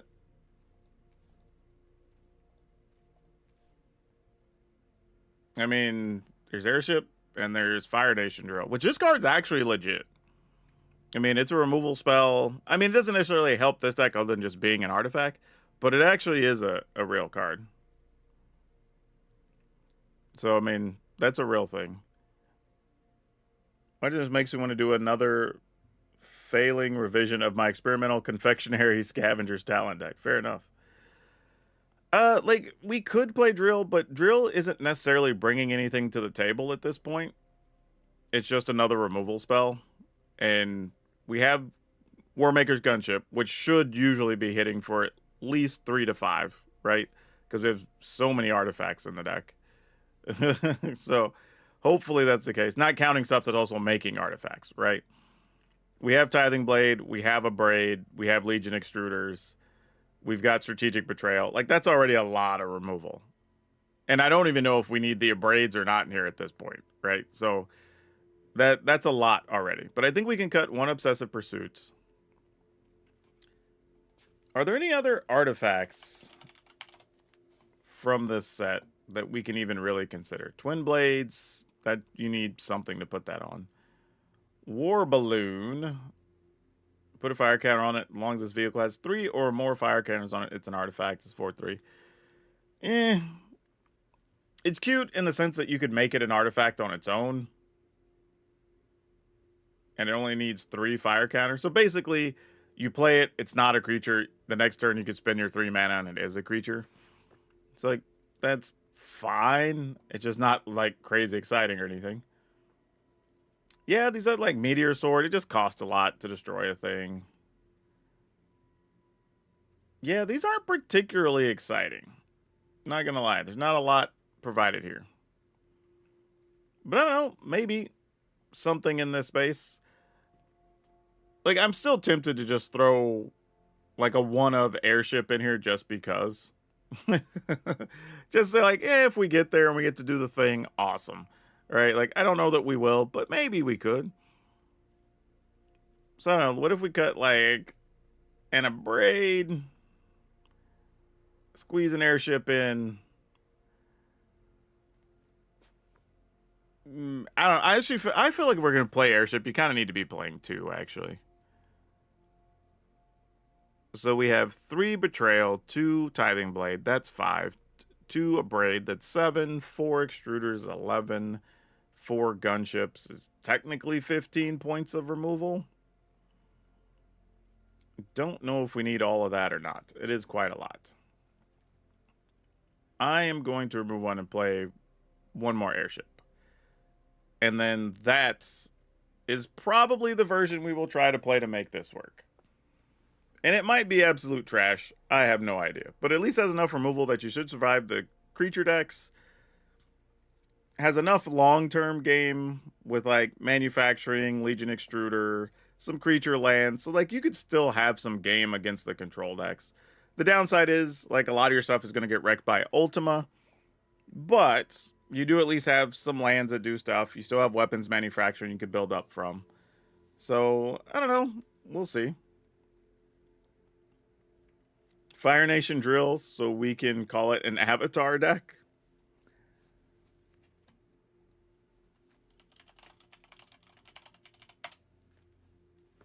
Sure. Like, I mean, I don't hate the card. I just don't know if it's doing anything that helps the deck out significantly that it's not already doing, is the thing. It does trample, so if like we were to crew it with any of our things, that's kind of sweet. I don't hate that. But otherwise, I don't know.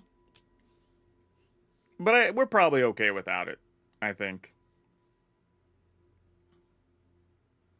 Airship is its own tragic trajectory. That's funny. But yeah, maybe something like this. And I think this still could work with Obsessive Pursuit here. Because you're still making the clues. You can sacrifice them to a myriad of things if you need stuff to happen. We have at least ways to make enough creatures that we could gain life off of this if it were to come up and matter. So, I don't know. Maybe. Like, oh, yeah, all of these are for best of one. I'm not even going to bother with best of three.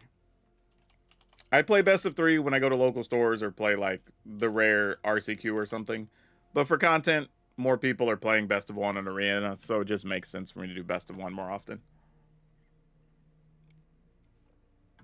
Yes, Airship and Drill cost the same. I agree. But Airship is bringing something different to the table as a potential finishing card where we already have a bunch of other removals. So I don't think we need Drill to just have like, what did we say a second ago? Like our 15th or 16th piece of removal? I don't think we necessarily need that. Whereas having ways to actually do more damage or block or whatever could matter with the airships, I think. What's the best deck I've tested so far? None of them. Like, because I haven't. But here's the thing. Here's the thing. I think, and we get this even during the streamer event, right? I get that people are looking for information. So we get asked a lot like, what deck has impressed you so far? What card looks like crap so far? Like even this question of like, what's the best deck you've tested so far?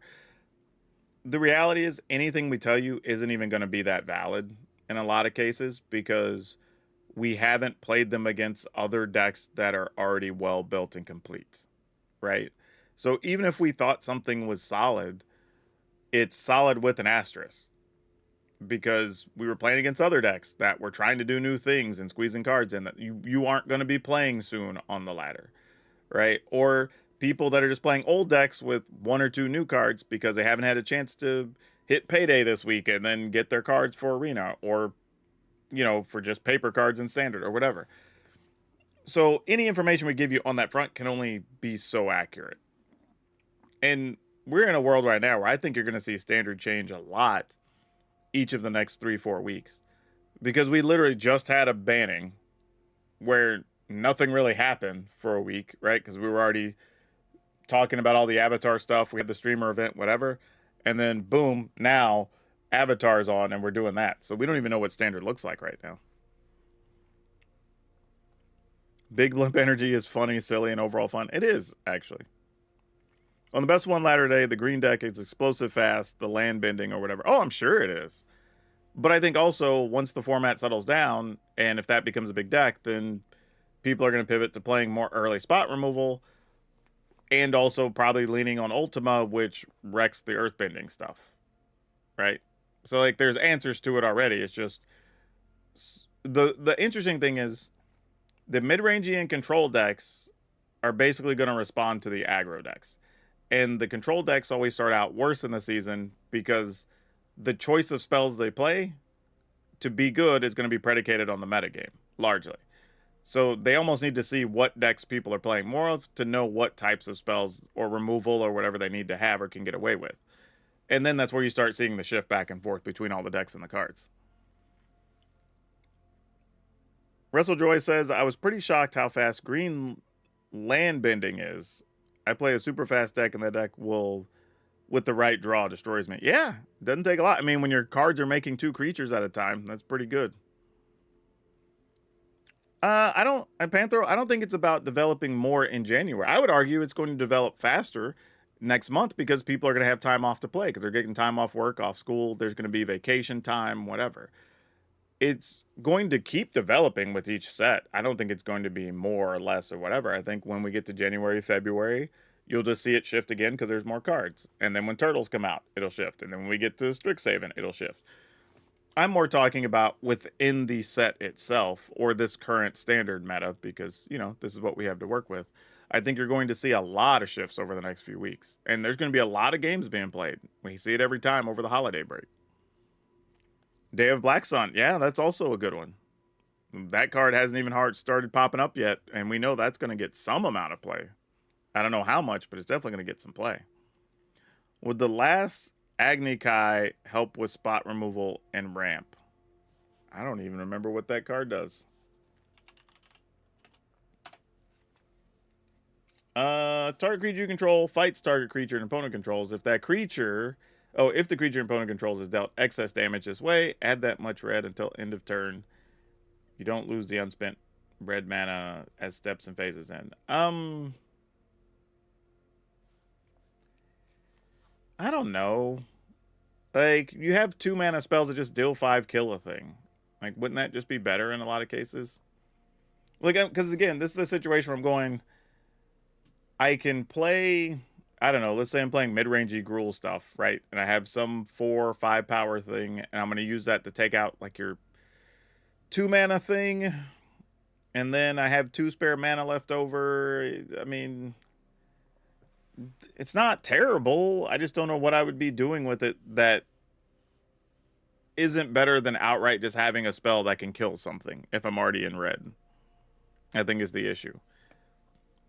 And then the mana... While it doesn't go away, if you don't have a way to spend it, it just goes away on the next turn. Right? Like, even if I use it during my opponent's turn, then during my upkeep, I have to use the mana or I lose it.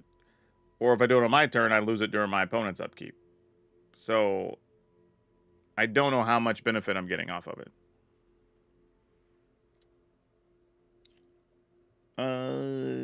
Day of Black Sun. Yeah, we were talking about that.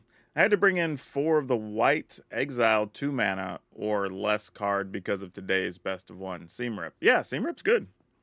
You should be playing Seam Rip anyway. I don't have the rares for the ally critter build, so I made Katara Bance for Brawl, which has been super fun today. Ah, that's cool. Like, yeah, but Katara, like, just getting to trigger all your stuff's got to be fun. So yeah, I can't fault you for that. That's got to be at least entertaining. And that's the biggest thing, right? If you're building something that's fun, then that's fine. If it gets beat by some stuff, whatever.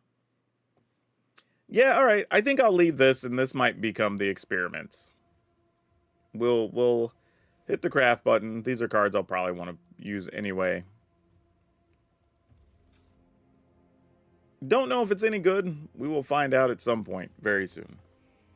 That's already a pile of decks. What are that? So, Selesnya Cage. Sokka. We just called it Sokka, but it's basically Jeskai allies. The mono green ramp with Ugin. The mono green aggro pile. The Firebending Ascension, which is just a version of what everybody has. The allies without red in them playing the black ally. And then Bant Gear Hulk, and then the red-black Pursuit deck. That's a lot. That's like 8 decks. That's a whole week's worth of videos if we want it to be. They put her into Nowhere to Scream, and I thankfully Roaming Throne had that at my back. Hey, that Villain J with 19 viewers. How's it going? We've just been deck building tonight, bro. We've been messing around with stuff, trying to decide what cards we could play and what they look like in different decks. Because I had a bunch of wild cards to burn, so we were kind of just waiting and deciding what to do. And we went through an exercise, and we did build something for Pursuits, so that's actually kind of cool. For those of you, actually, Jay's crew might like this type of deck, so I'm going to go ahead and put it on screen here so people can check it out. Actually, I'll do this so you can see it a little easier. Oh my gosh, this thing has a bunch of 2-mana things. Hold up. Like, so many of them are off screen. But we'll do that just for anybody to chat. Now, again, haven't played these yet. We were just theory crafting all these decks on here today. Oh, yeah, I expected a lot of people like the Avatar set. There's a bunch of stuff you can do with this.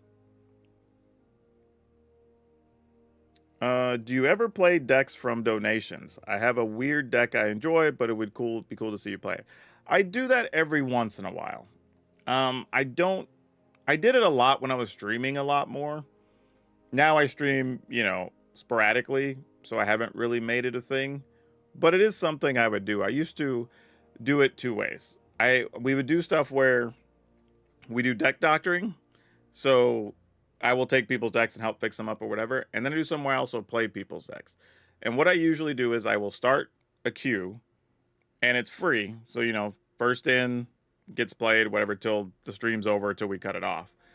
But if you are a channel member on YouTube, or if you make the minimum donation equivalent of like a subscription or whatever on Twitch, right, then you could jump the line, basically. So that's how we would do it.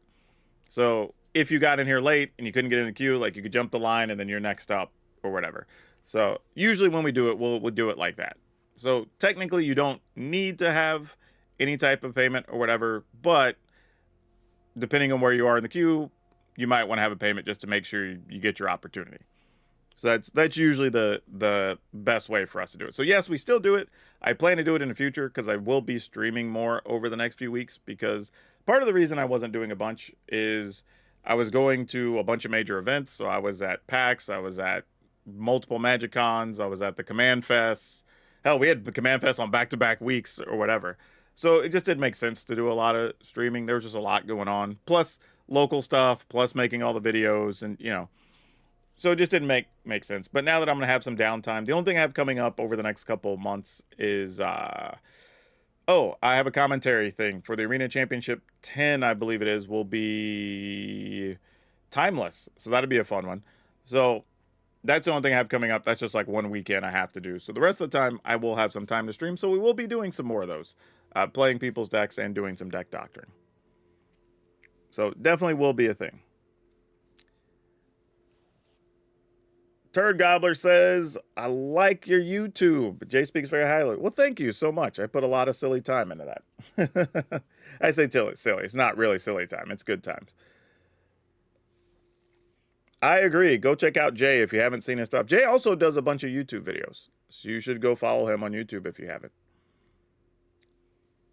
Didn't know I twitched. I don't twitch a lot. Like I said, I did a lot early on when I was making content, but then I also got into this crazy rhythm of doing, in some cases, multiple videos at a time. I mean, hell, I have weeks where I have 10 or 12 videos go. Like right now, this week's nuts, because we just came off of the streamer stuff, so all that's up. We did a couple of videos on deck building tips, so those are up.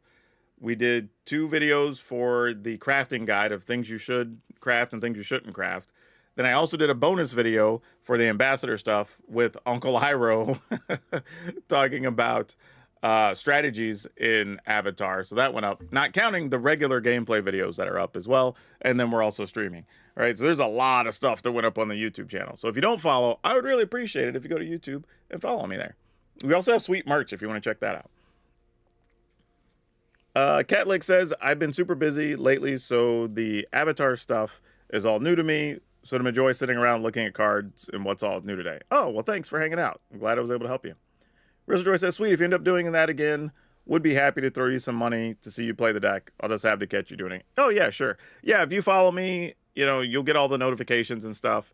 I usually try to post a little bit ahead of time on YouTube, so it's there and you can see it. It'll at least show you the thing in your recommendeds or whatever of just like, hey, this goes live in a couple hours or whatever. I try to make sure that's at least up. Buggy Man has been following for 5 years, 3 months, and 15 days. Yeah, Buggy Man, you're an OG.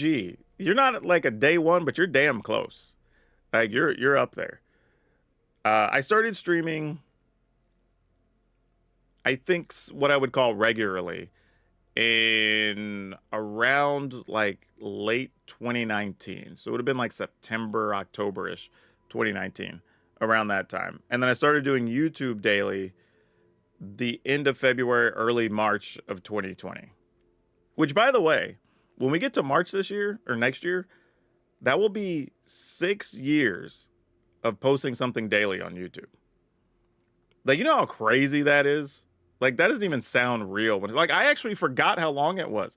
The other day when I was talking with Dev on one of our videos, I said, oh yeah, it's 4.5 years. I'm coming up on 5 or whatever. And then I realized, oh no, it's actually 5.5 and I'm coming up on 6. Like, which is crazy. Jay says, Dragon is one of the few creators I watch on a regular, along with Rebellion and Dev. Dev's just fun, man. Dev's just a good chill time.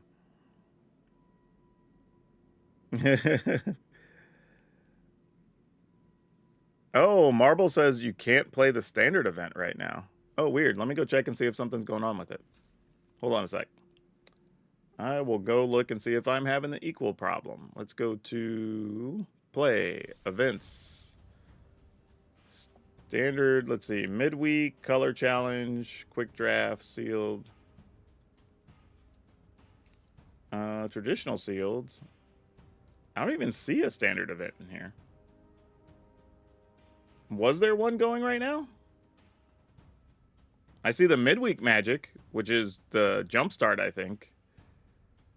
But, hey, thanks for that. But yeah, I don't even have a standard thing on here.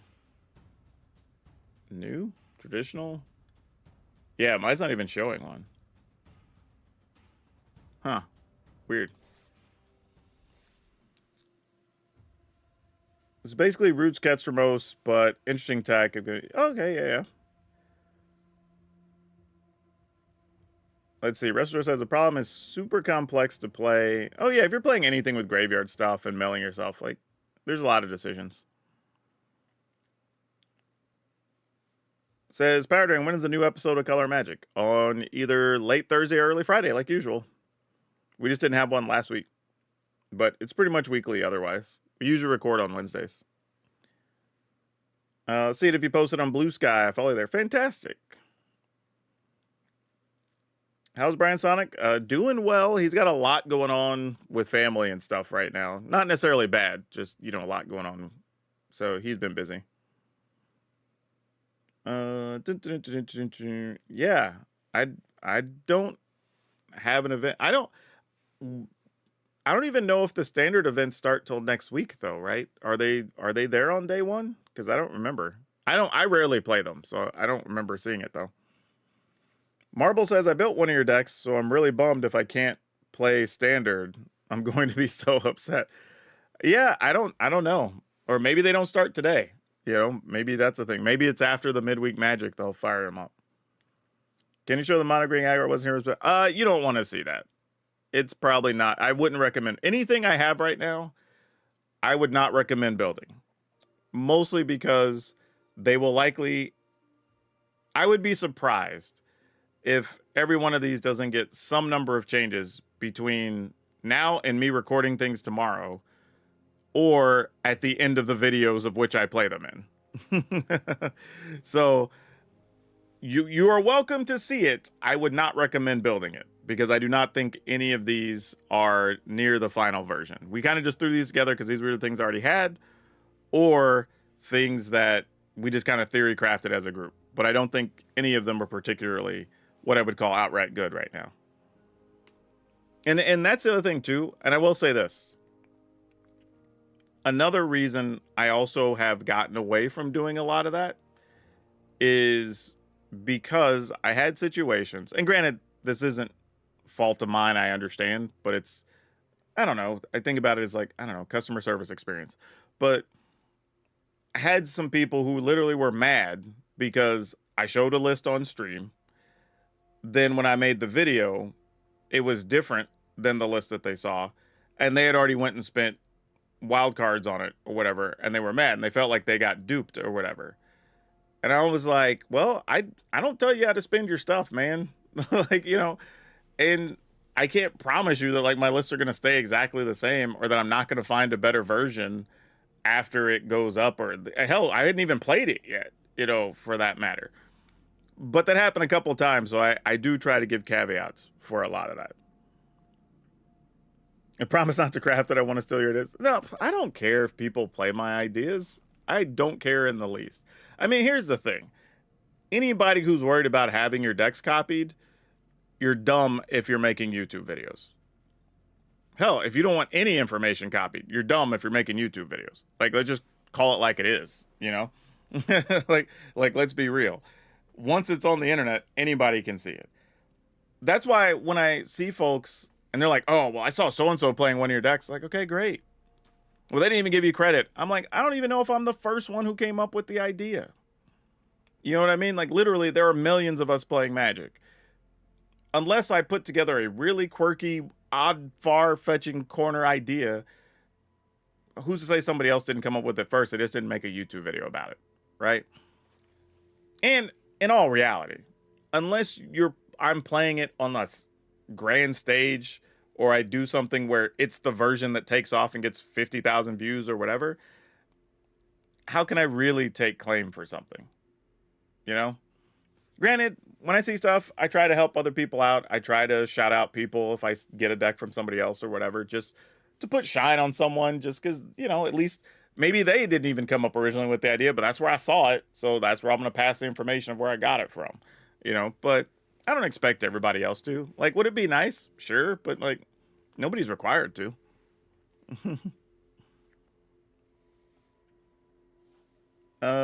YouTube in crates? Nah, dude, that's just the internet, man.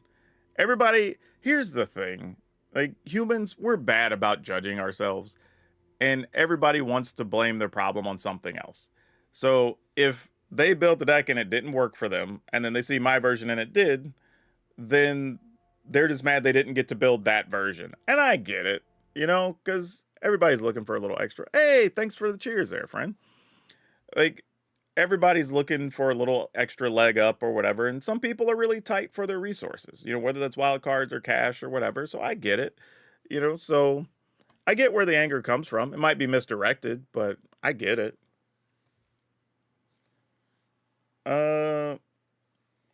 Holy Mother, that's a dope list with cornucopia. Yeah, I mean, it's a way to gain a little bit of life to buy you time. Arid Archway is screaming to be in that deck. Okay, so funny. Technically, I'm pretty sure the original style of this deck and original list does play cornucopia, some other deserts, and spelunking. However, spelunking never works out for me. Like, I end up cutting it down or cutting it out of almost every list I play. Like, I accept that, we talked about this earlier in the stream. Like, I accept that spelunking is a good Magic card. It has the words that does the things that you like, and when you play extra lands that don't come into play tapped and all that good stuff, great. For whatever reason, never works for me. I've seen it in other people's lists, and it's great. Even when I've copied the list straight over and played them, never works for me. Like, I draw lands that don't care about being tapped or untapped, or I draw it in a time where I need another card, or the thing I draw off it is still something I can't play, or I get like multiple spelunkings, and you know, like, it's just every scenario that could be bad is bad. So I just started cutting it from my list. I'm not telling you don't play it. I think it definitely could still work in here, and I understand fundamentally why it should still work in here. It just doesn't work for me. So I end up cutting it most of the time. Hey, thanks for that. 9 months. Thanks, Jay. You ran a modified version of a Sliver Spider deck, and oh yeah, that thing was silly. The Sliver Spider, what was it? It was like Sliver Spiders and something else in that list. Like, it was all kind of dumb, but it worked somehow. That's a list that even when I built it, it was halfway toward being a meme. And I thought by the end of the video, I was going to tell people, like, don't build this. This is not great. But then it actually won some games, and I was like, oh, well, this is weird. Like, wasn't intended to, but, yeah, well, it worked out. Rumor has the ELO is affected by your card collection also. Heck, here's the thing, right? It is if you're playing just the play queue. If you're playing in the ladder, it doesn't. All the ladder really cares about is your rank and, like, roughly your current wins and losses and whatever, and it tries to pair you up as you would in a normal tournament, right? Number of wins, blah blah, tiebreakers, whatever. Like it's looking for that type of stuff to try to pair you. It doesn't really care what your collection's like. It doesn't look at what your deck's like, whatever. All that stuff is taken into consideration in the play queue because the goal is it's trying to pair you with other decks or players in a similar space, right? So my understanding is it takes into consideration a bunch of stuff other than just like there's a imaginary point cost to different cards on how tournament viable they are or whatever, and there's like all kinds of other things to try to determine the best potential opponents. But that doesn't really happen on the ladder. But speaking of which, hold on, I have a question for those of you in chat right now. I possibly have an opportunity. And I say possibly because we're working through some things because we've got to clear the proper channels and certain things have to be understood that are okay to be said or not or whatever. But if I could secure a fun video with the right people who can answer the right questions, would you be interested in seeing a video about basically, for lack of a better term, explaining and or dispelling all the mess on Arena, right? Like how the auto tapper prioritizes things, or how it pairs you up for like the play queue, or does Arena really care and block you from getting 6 wins in a row or whatever, like that type of thing. Because the truth is, I'm pretty sure I know most of these answers, but I would just get people to officially say it on record and whatever. It would just be a thing. But it's a thing that I think I can make happen. You would burn down an orphanage to interrogate an arena dev? That's a bit aggressive. That's funny. You have mixed feelings about a video like that? Same. I don't blame you. And that's why I've kind of held off on pushing the issue. But I think it's close enough now that I want to do it. Because the reality is, no matter what I put up, there will be the people who are just like, well, you know they're lying to you. They're not going to tell you whatever and blah, blah, blah. Or you're just making this video because, I don't know, you're in Watsy's back pocket or you're a shill. Or there'll be all those people, right? You're never going to please those folks. I would literally just be doing it because I think it's a cool video to have out there. It's fun. I know people work at Wizards, so like I can probably make it happen. I think it'd just be neat. And honestly, real talk, I'd rather that be out there just for new players so they're not listening to all the all the crap. We'll keep it a family show, right? But they're not listening to all the crap that's just not true, right? The number of people that tell me, oh, well, you can't win more than 6 times in a row in Arena because it pairs you up to make sure and gives you bad draws to make sure you lose. Like, what? No. What does that even do? Right? Like, doesn't even make sense from a business plan. Like, literally, I've had people say, like, they believe Arena stops you from winning so many times, so you'll get frustrated and go buy more packs. I'm like, that doesn't even make sense. If you're frustrated, you're probably just going to walk away. You're not going to go spend more money. That's not how humans work. Right? Like, that's like, but people believe all this stuff. They literally will tell themselves anything other than, hey, maybe my deck's not as good, or I'm not as good of a player, or I got enough bad matchups, or whatever, right? People just won't accept that, but they have to have every other dumb excuse, and it's not right. You know what it is? It's like all the people that still believe the earth is flat. You just got to be mad at something. Because, like, what's Big Round getting by telling you that the earth is flat, right? Because I always tell people, like, I appreciate a good conspiracy theory, but I have 2 things. One, you got to tell me who's benefiting from it. That's the first thing. And then have a reasonable enough reason as why we haven't disproven it yet, right? Because even on the flat earth thing, I'm like, okay, if somebody could prove the earth is flat, you know how popular they would be one of the most talked about humans on planet Earth, and they could name their price for any interview. They would be rich as hell. So some billionaire who believes the earth is flat would have already financed some yacht cruise, and we're going to the end of the earth and we're going to prove the earth is flat. But nobody's done it because it's not a thing. Right? Like, that's the reason. Ugh. All right. Anyway, that's the end of my TED Talk. But anyway, who would be interested in that video? Because this is something I'm thinking about doing. Yeah, okay. Everybody seems like they'd be into it. I would watch it. No one else has done it. Yeah, definitely have it. I'd be the first one to make that kind of video. That's the other reason I'm interested in doing it. I prefer to maintain your conspiracy theories. That's fair. People can still have them even after I put the video out. I get someone screaming, "Oh, bruh!" I always have somebody saying it's rigged. Like, and here's the thing I try to tell people: if you play a lot of Magic, you will see all types of iterations of bad draws. Right? I have seen hell. I've been in tournaments where just bad draws have happened at the wrong time. You know, draw 8 lands in a row, or you need 1 land to cast a thing in your hand to win the game. You just don't draw that land over 4 turns or whatever, right? It happens. Like, that's just a thing. But here's the thing I don't think people understand. You see way, way more games and way more draws on Arena than you do in paper, right? If you play an F&M, you're playing 3 hours, right? You're playing 3 rounds or maybe 4 rounds. So we'll say 4 hours. But you played, even if you went to 3 games, you played 12 games of Magic in 4 hours. You know how many games of Magic you're going to play in Arena in 4 hours? Especially if you're playing best of 1? Oh my God, you're probably going to play 40 games. You know, like with some decks, with average is probably going to be 6 an hour, right? So you're just going to play double or more the number of games you saw. And that's if every round went to time and you played 3 or whatever to max out your games you could play in paper. That's the best case scenario. Like, so you're just going to see more iterations of good and bad draws. And as humans, we are programmed to remember the negative stuff because it protects us. It's a self-preservation thing. It's why, like, if you see anything red, you don't want to touch it because you probably touched a stove one time and it was hot, and now your brain knows red stuff is hot. I probably shouldn't touch it, right? It's the same thing.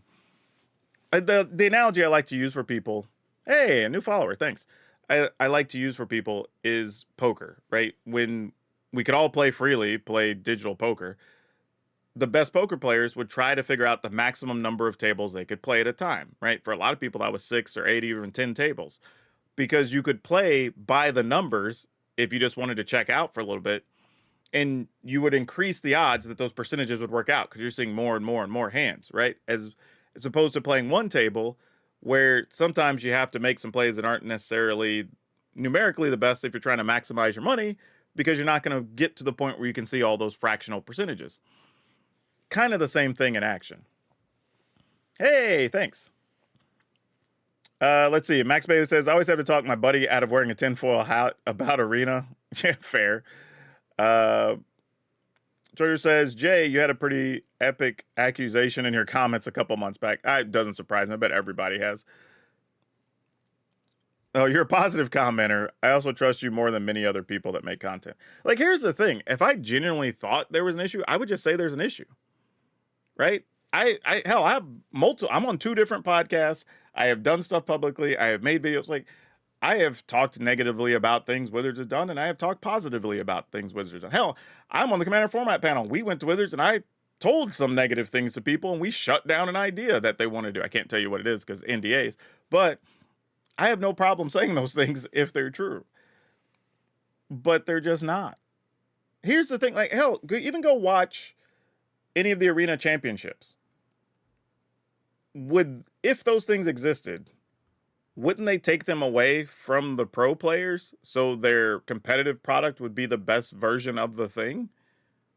But they don't, and even some of the pros get bad draws at the wrong times. And those are the best players in the world, right? So if they were going to do that, they would turn that lever off so their premier level event would have the best execution, wouldn't they? You know what I mean? Also, it's weird, too, for people to say, like, Wizards are these masterminds that are manipulating all these things and giving creators accounts that they get better draws and blah, blah, and all this, but then they're also an inept company that can't do anything, right? You got to pick a lane. You can't have both sides of the argument. Like, you can have one or the other, and we can have a discussion, but you can't have both. Oh, man.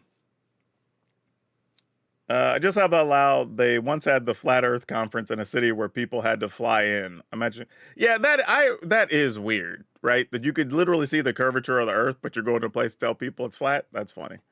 Also, I think if people understood how flight patterns work, a lot of times your planes aren't even flying straight to the different places they're going because they're calculated for the spinning of the Earth. So they're taking curved flight lines because they know where they're aiming for won't be where it is when they start, right? It's just one of those things. Played Paper Magic for 15 years and the same weird things happen. Oh, yeah, absolutely. Yeah, if you've played that long in Paper, you've definitely seen some things. I get my 10 to 15 wins a day, every day, about the last 5 years. Sometimes Arena just makes you hit the wall. Yeah, sometimes it just sucks. Like, you just hit a bad stretch. Hell, I've tested decks where I'm just like, man, there's no way this deck can be that bad. I was telling you, like, some of the Slime Against Humanity decks where I was like 2-30 or something. And you're just like, man, is this really this bad? And then there's some point where I have to admit that, like, yeah, this deck just sucks. Like, this isn't an arena thing. This isn't a draws thing. Like, when I break the games down and I look at how they're playing out, like, the deck just sucks. Right? And that's okay to admit that. Hope it isn't about bringing about the Jeweled Lotus thing back. I can tell you right now, Lotus isn't getting unlocked anytime soon, at least, as we haven't had that conversation. So, and it's whatever. Just back from Korea, and we're getting close to Alaska. Yeah, there you go. Any card game remain a card game.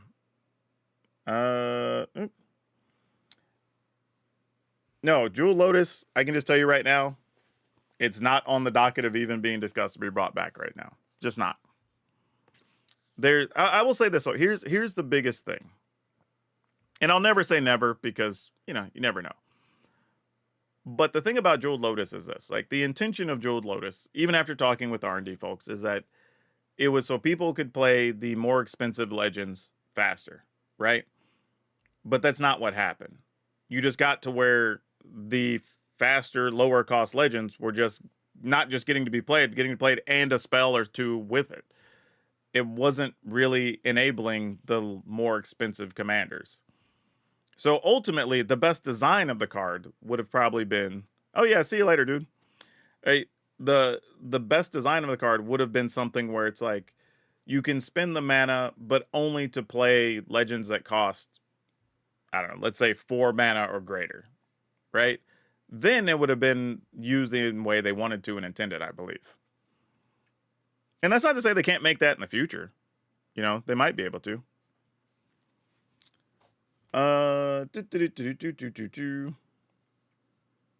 Have the 5 cooler curls in the shower about Jeweled Lotus. Hey, man, sorry.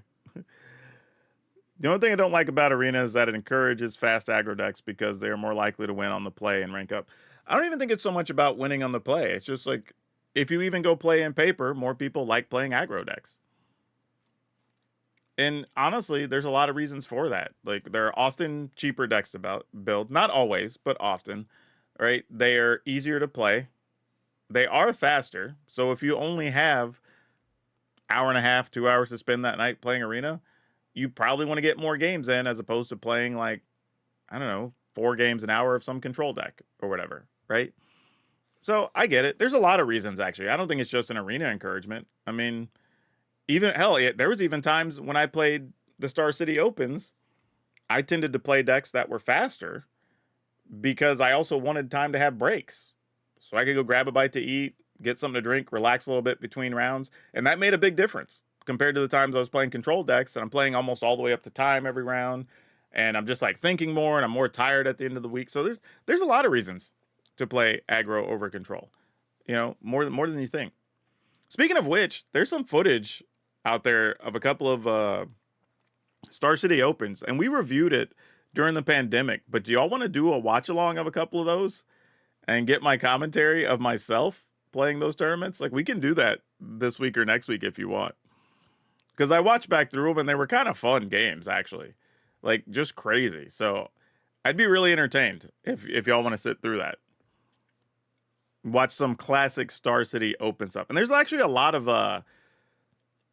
history to talk about in those games, as it turns out. What card do I miss most in Standard, and why is it Atraxa? I couldn't even tell you what I miss most, but it's definitely not Atraxa. I can tell you that. Remember, guys, Commander is kitchen format. Yeah, for sure. If you want to play certain cards in your home games, go for it. We encourage that. My main gripe with Wizards is affordability. Avatar pre-release went to $70, and I'm seeing packs go for $8, maybe $10 by now. Too expensive. Here's the thing. We were having a discussion about this recently, and I think it's just a recency bias thing. Because if you think back to when we had Masters packs, right? Those were like $20 a pack. Like when you went to go draft, people were running $60 and $70 draft. By the way, a lot of pre-releases I saw were actually still in the $50 range. We even had people talking about it in my Discord. So 70 is on the high end, right? There were definitely some $50 and $55 pre-releases in some spots. That aside, while Universes Beyond packs are more expensive, that's not necessarily a new thing, right? Hell, when people forget, we used to, what was that set where we had the actual, like, they were, was it all foils or whatever? But it came in like a little box, and that box was like $100. And everybody's like, oh, this is crazy. They're never going to sell these, whatever. And those sold out, right? So we already know people will spend money on that. And that was, hell, I think like 6 years ago, because I feel like that was like the beginning of the pandemic, around that time frame. 5 or 6 years ago. It was a while ago. But the fact of the matter is, like, this isn't anywhere near the most expensive things we've had. Now, that being said, regular non-Universes Beyond sets are also cheaper, too. I mean, you're talking like a $5-ish pack versus an $8-ish pack. And I get why, whether it's justified, you know, they have contracts, they pay extra money for the cards, blah, blah, blah, blah, blah. Like, I get it, you know, and it's probably fair, because I know some licenses, if you even want to just get the main character in your product, some of them are going to charge you $5 to $10 million. So, I mean, if you're using a whole product, I don't know, that could be 10, 15, $20 million extra they paid for that. They're going to get that money somewhere, you know? But yeah, it's not actually as new as people think it is. Like, there was definitely many, many, many expensive products well before we got to Universes Beyond. I think it's just, it's easy to associate it currently and be mad at it and be like, this is the reason they're like, yeah, they're pricey. Don't get me wrong. They are. But still way cheaper than a lot of other things we've had before. My biggest problem playing Magic is trying to figure out what the other person might play. Commentary really helps me out on that. Yeah, that is a reason why I decided to do my videos, my personal commentary for my videos the way that I do. Because I've learned a bit over the time of doing actual commentary for other tournaments of, actually it's what I call the John Madden thing, right? For anybody who knows football, you'll get this analogy. But for those who don't, John Madden was this Hall of Fame coach who became an announcer and was known more as an announcer. And people had him in high regard as an announcer, but a lot of hardcore football folks were like, I don't really understand, because he's often just saying like the most obvious thing or whatever. Two things he did. One, if a game was getting out of hand and was boring, that dude's history was crazy, and he'd talk about all kinds of things, and at least that was interesting. But the other is, he would explain stuff in a way that somebody who's not a full-time football fan could be interested in it, right? And that happens a lot. You might show up to somebody's like Super Bowl party, or you're hanging out because they're going to be watching the game on a Monday night, and you're like, sure, I'll come, whatever, even though I just want to be around it, or whatever. It made it to where that person could still enjoy the experience. Because while something might sound obvious, it's presented in a way that they don't have to feel dumb, and they're able to pick up that information. So I tried to incorporate some levels of that in how I do my stuff. So you're kind of getting a little bit of what's in my head, or I'm like saying, hey, well, the opponent has this. Maybe there's a reason we do or don't do this, or they could have this type of card, and kind of like talking through some stuff. Even though if somebody's already an experienced player, they're probably like, ugh, why is this guy just yapping so much? You know what I mean? Like, but I get it, right? And it's going to appeal to a different type of player, and that's fine too. Like your 90s rap references when you say I'm your Huckleberry. That's not even like people have been saying it for a long time, but it got popularized because of Tombstone, the Western movie with Doc Holliday, you know, being half drunk and like, I'm your Huckleberry, you know, whatever. So I actually ended up, I put that on a shirt actually, which is funny because I have my dragon logo with the cowboy hat and everything, and it says I'm your Huckleberry. But people always get a laugh at that when I'm just like wearing it around town or something, because they're not even Magic players, but they see it and they're like, hey, I'm your Huckleberry. And I'm like, yeah, you know, so people get it. But yeah, there's just a lot of that out there, you know, of trying to present stuff differently so it makes sense to the maximum number of people. And it even makes even more sense since I started doing the deck building series, right? So people can understand how to build decks better. Because I think there's a lot of fundamental things. Like here's the issue ultimately with deck building stuff is that I think people would love to have somebody just tell them this is what makes a popular Magic deck, right? Like do these things and your deck will be good. The problem is any heuristic somebody gives you will be immediately broken the next deck you go to build. And that's a little bit of an exaggeration, but a lot of times it's going to be because you're playing, like, you know, even with the decks we built today, I might say, okay, if you're playing a control type deck, you want this many spells, this many things, this whatever. But then we're like, oh, but we're playing this deck that cares about artifacts, so I got to have a bunch of things that make artifacts, a bunch of things that sacrifice artifacts, and I need some of my artifacts to be removal. And then, like, so now whatever I just told you about deck building is completely broken, right? So what I've tried to do is pick out the basics to explain to people. So if you notice, I had the video first off just like, hey, here's why your decks suck. Like, you're just trying to do too damn much, right? That's literally it in a nutshell. So many decks we see that we do deck doctoring stuff on, they're trying to solve every problem, trying to win every match, trying to whatever, and like no deck's just going to do all that, right? So you have to pick your lane and decide where you can make those choices. And then if you are playing stuff to solve problems, make sure they still work with your core plan, right? And we explain all that, right? And it's a quick video. You should go enjoy it. If you haven't seen my YouTube channel, you should. And then we did another video of, okay, now I'm going to show you the 3 major deck types, control, mid-range, and aggro, and how those are broken down, like an estimated number of spells, creatures, lands, or whatever in each one of those. And I also took the time to show the chart so I could explain that, like, understand that even if you're building an aggro deck, some of these are playing 30 creatures, some of these are playing 22 lands, some are playing 20 lands, some are playing whatever, like, and so you understood that there's a scope of, there's not one right answer. However, at the end of the video, we're like, hey, we have these charts. If you stick within this range, you should at least be close to building what you are. And the idea is, nothing I'm telling people is new. It's not rocket science, but it's also not going to be the end all be all. But it's, if you don't know, at least if you're within this zone, your deck will be reasonable compared to where you'd be without it, right? And it's just trying to build on that and just say like, hey, and then we did another one on just, I think it was on mana counts in different decks, right? So if you're playing this many things, you need this much land and blah, blah, blah, right? And we had a little chart and showed everybody and, you know, so make sure you're playing enough land and here's why you play more and, you know, here's what you're aiming for. And if you're trying to play a 5 mana card on turn 5, this is how much land you should be trying to sneak into your deck. And then the next one we're going to do is building mana for multicolor decks. That's going to be next in the thing. And these are all, again, just fundamental things that, yes, there will be cards that break the rules or whatever. But it's just over time, hopefully, these are things people can reference, come back to. Hopefully share with your friends who are trying to deck build or whatever.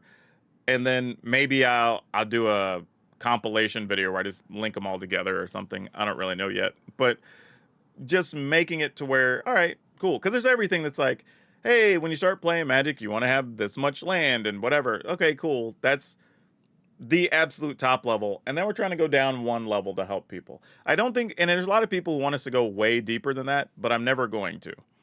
Because of 2 reasons. One, those actually end up being kind of boring videos when you get too into the numbers. And 2, most players will never need that depth of information.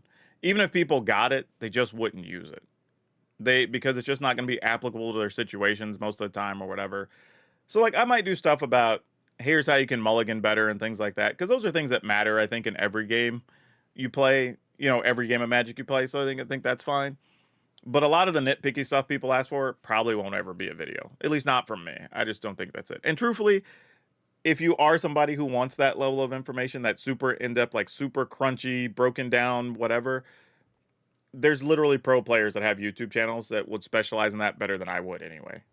So as much as I like having the views and everything else, like, yeah, you probably want to go to one of those people to get that. And you're going to be more their audience than mine to begin with, right? And there's nothing wrong with that. That's totally okay.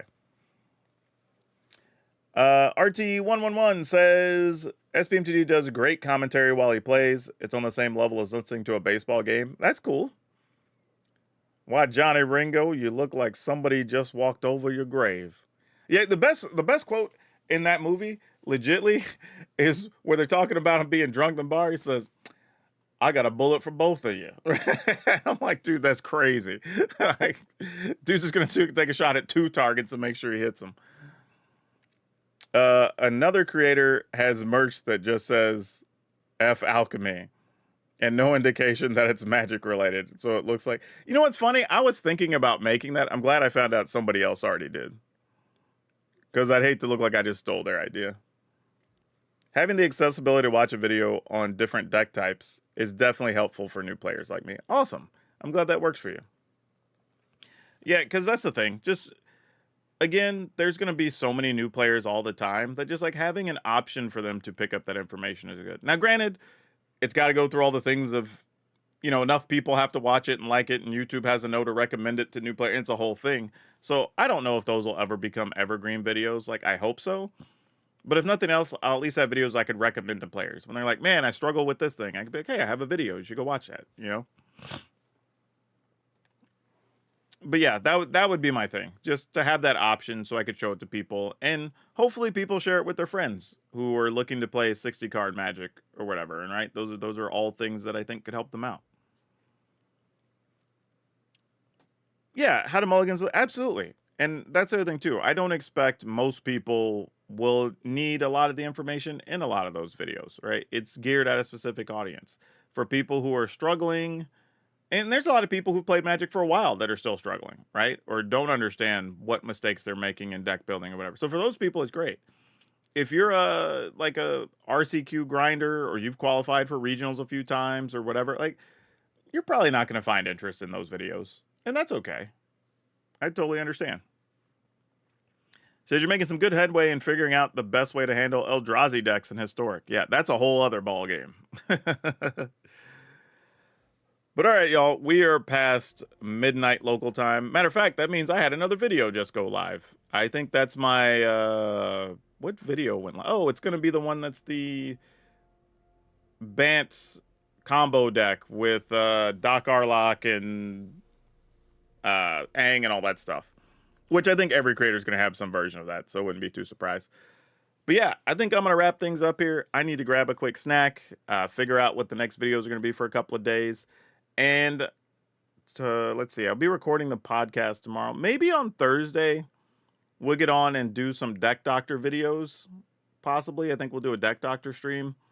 And then we'll probably also, I don't know, depends. I got to see what I got going on over the weekend. We might do one where we play some viewer decks, but we'll see. But either way, yeah, this was a good stream, y'all.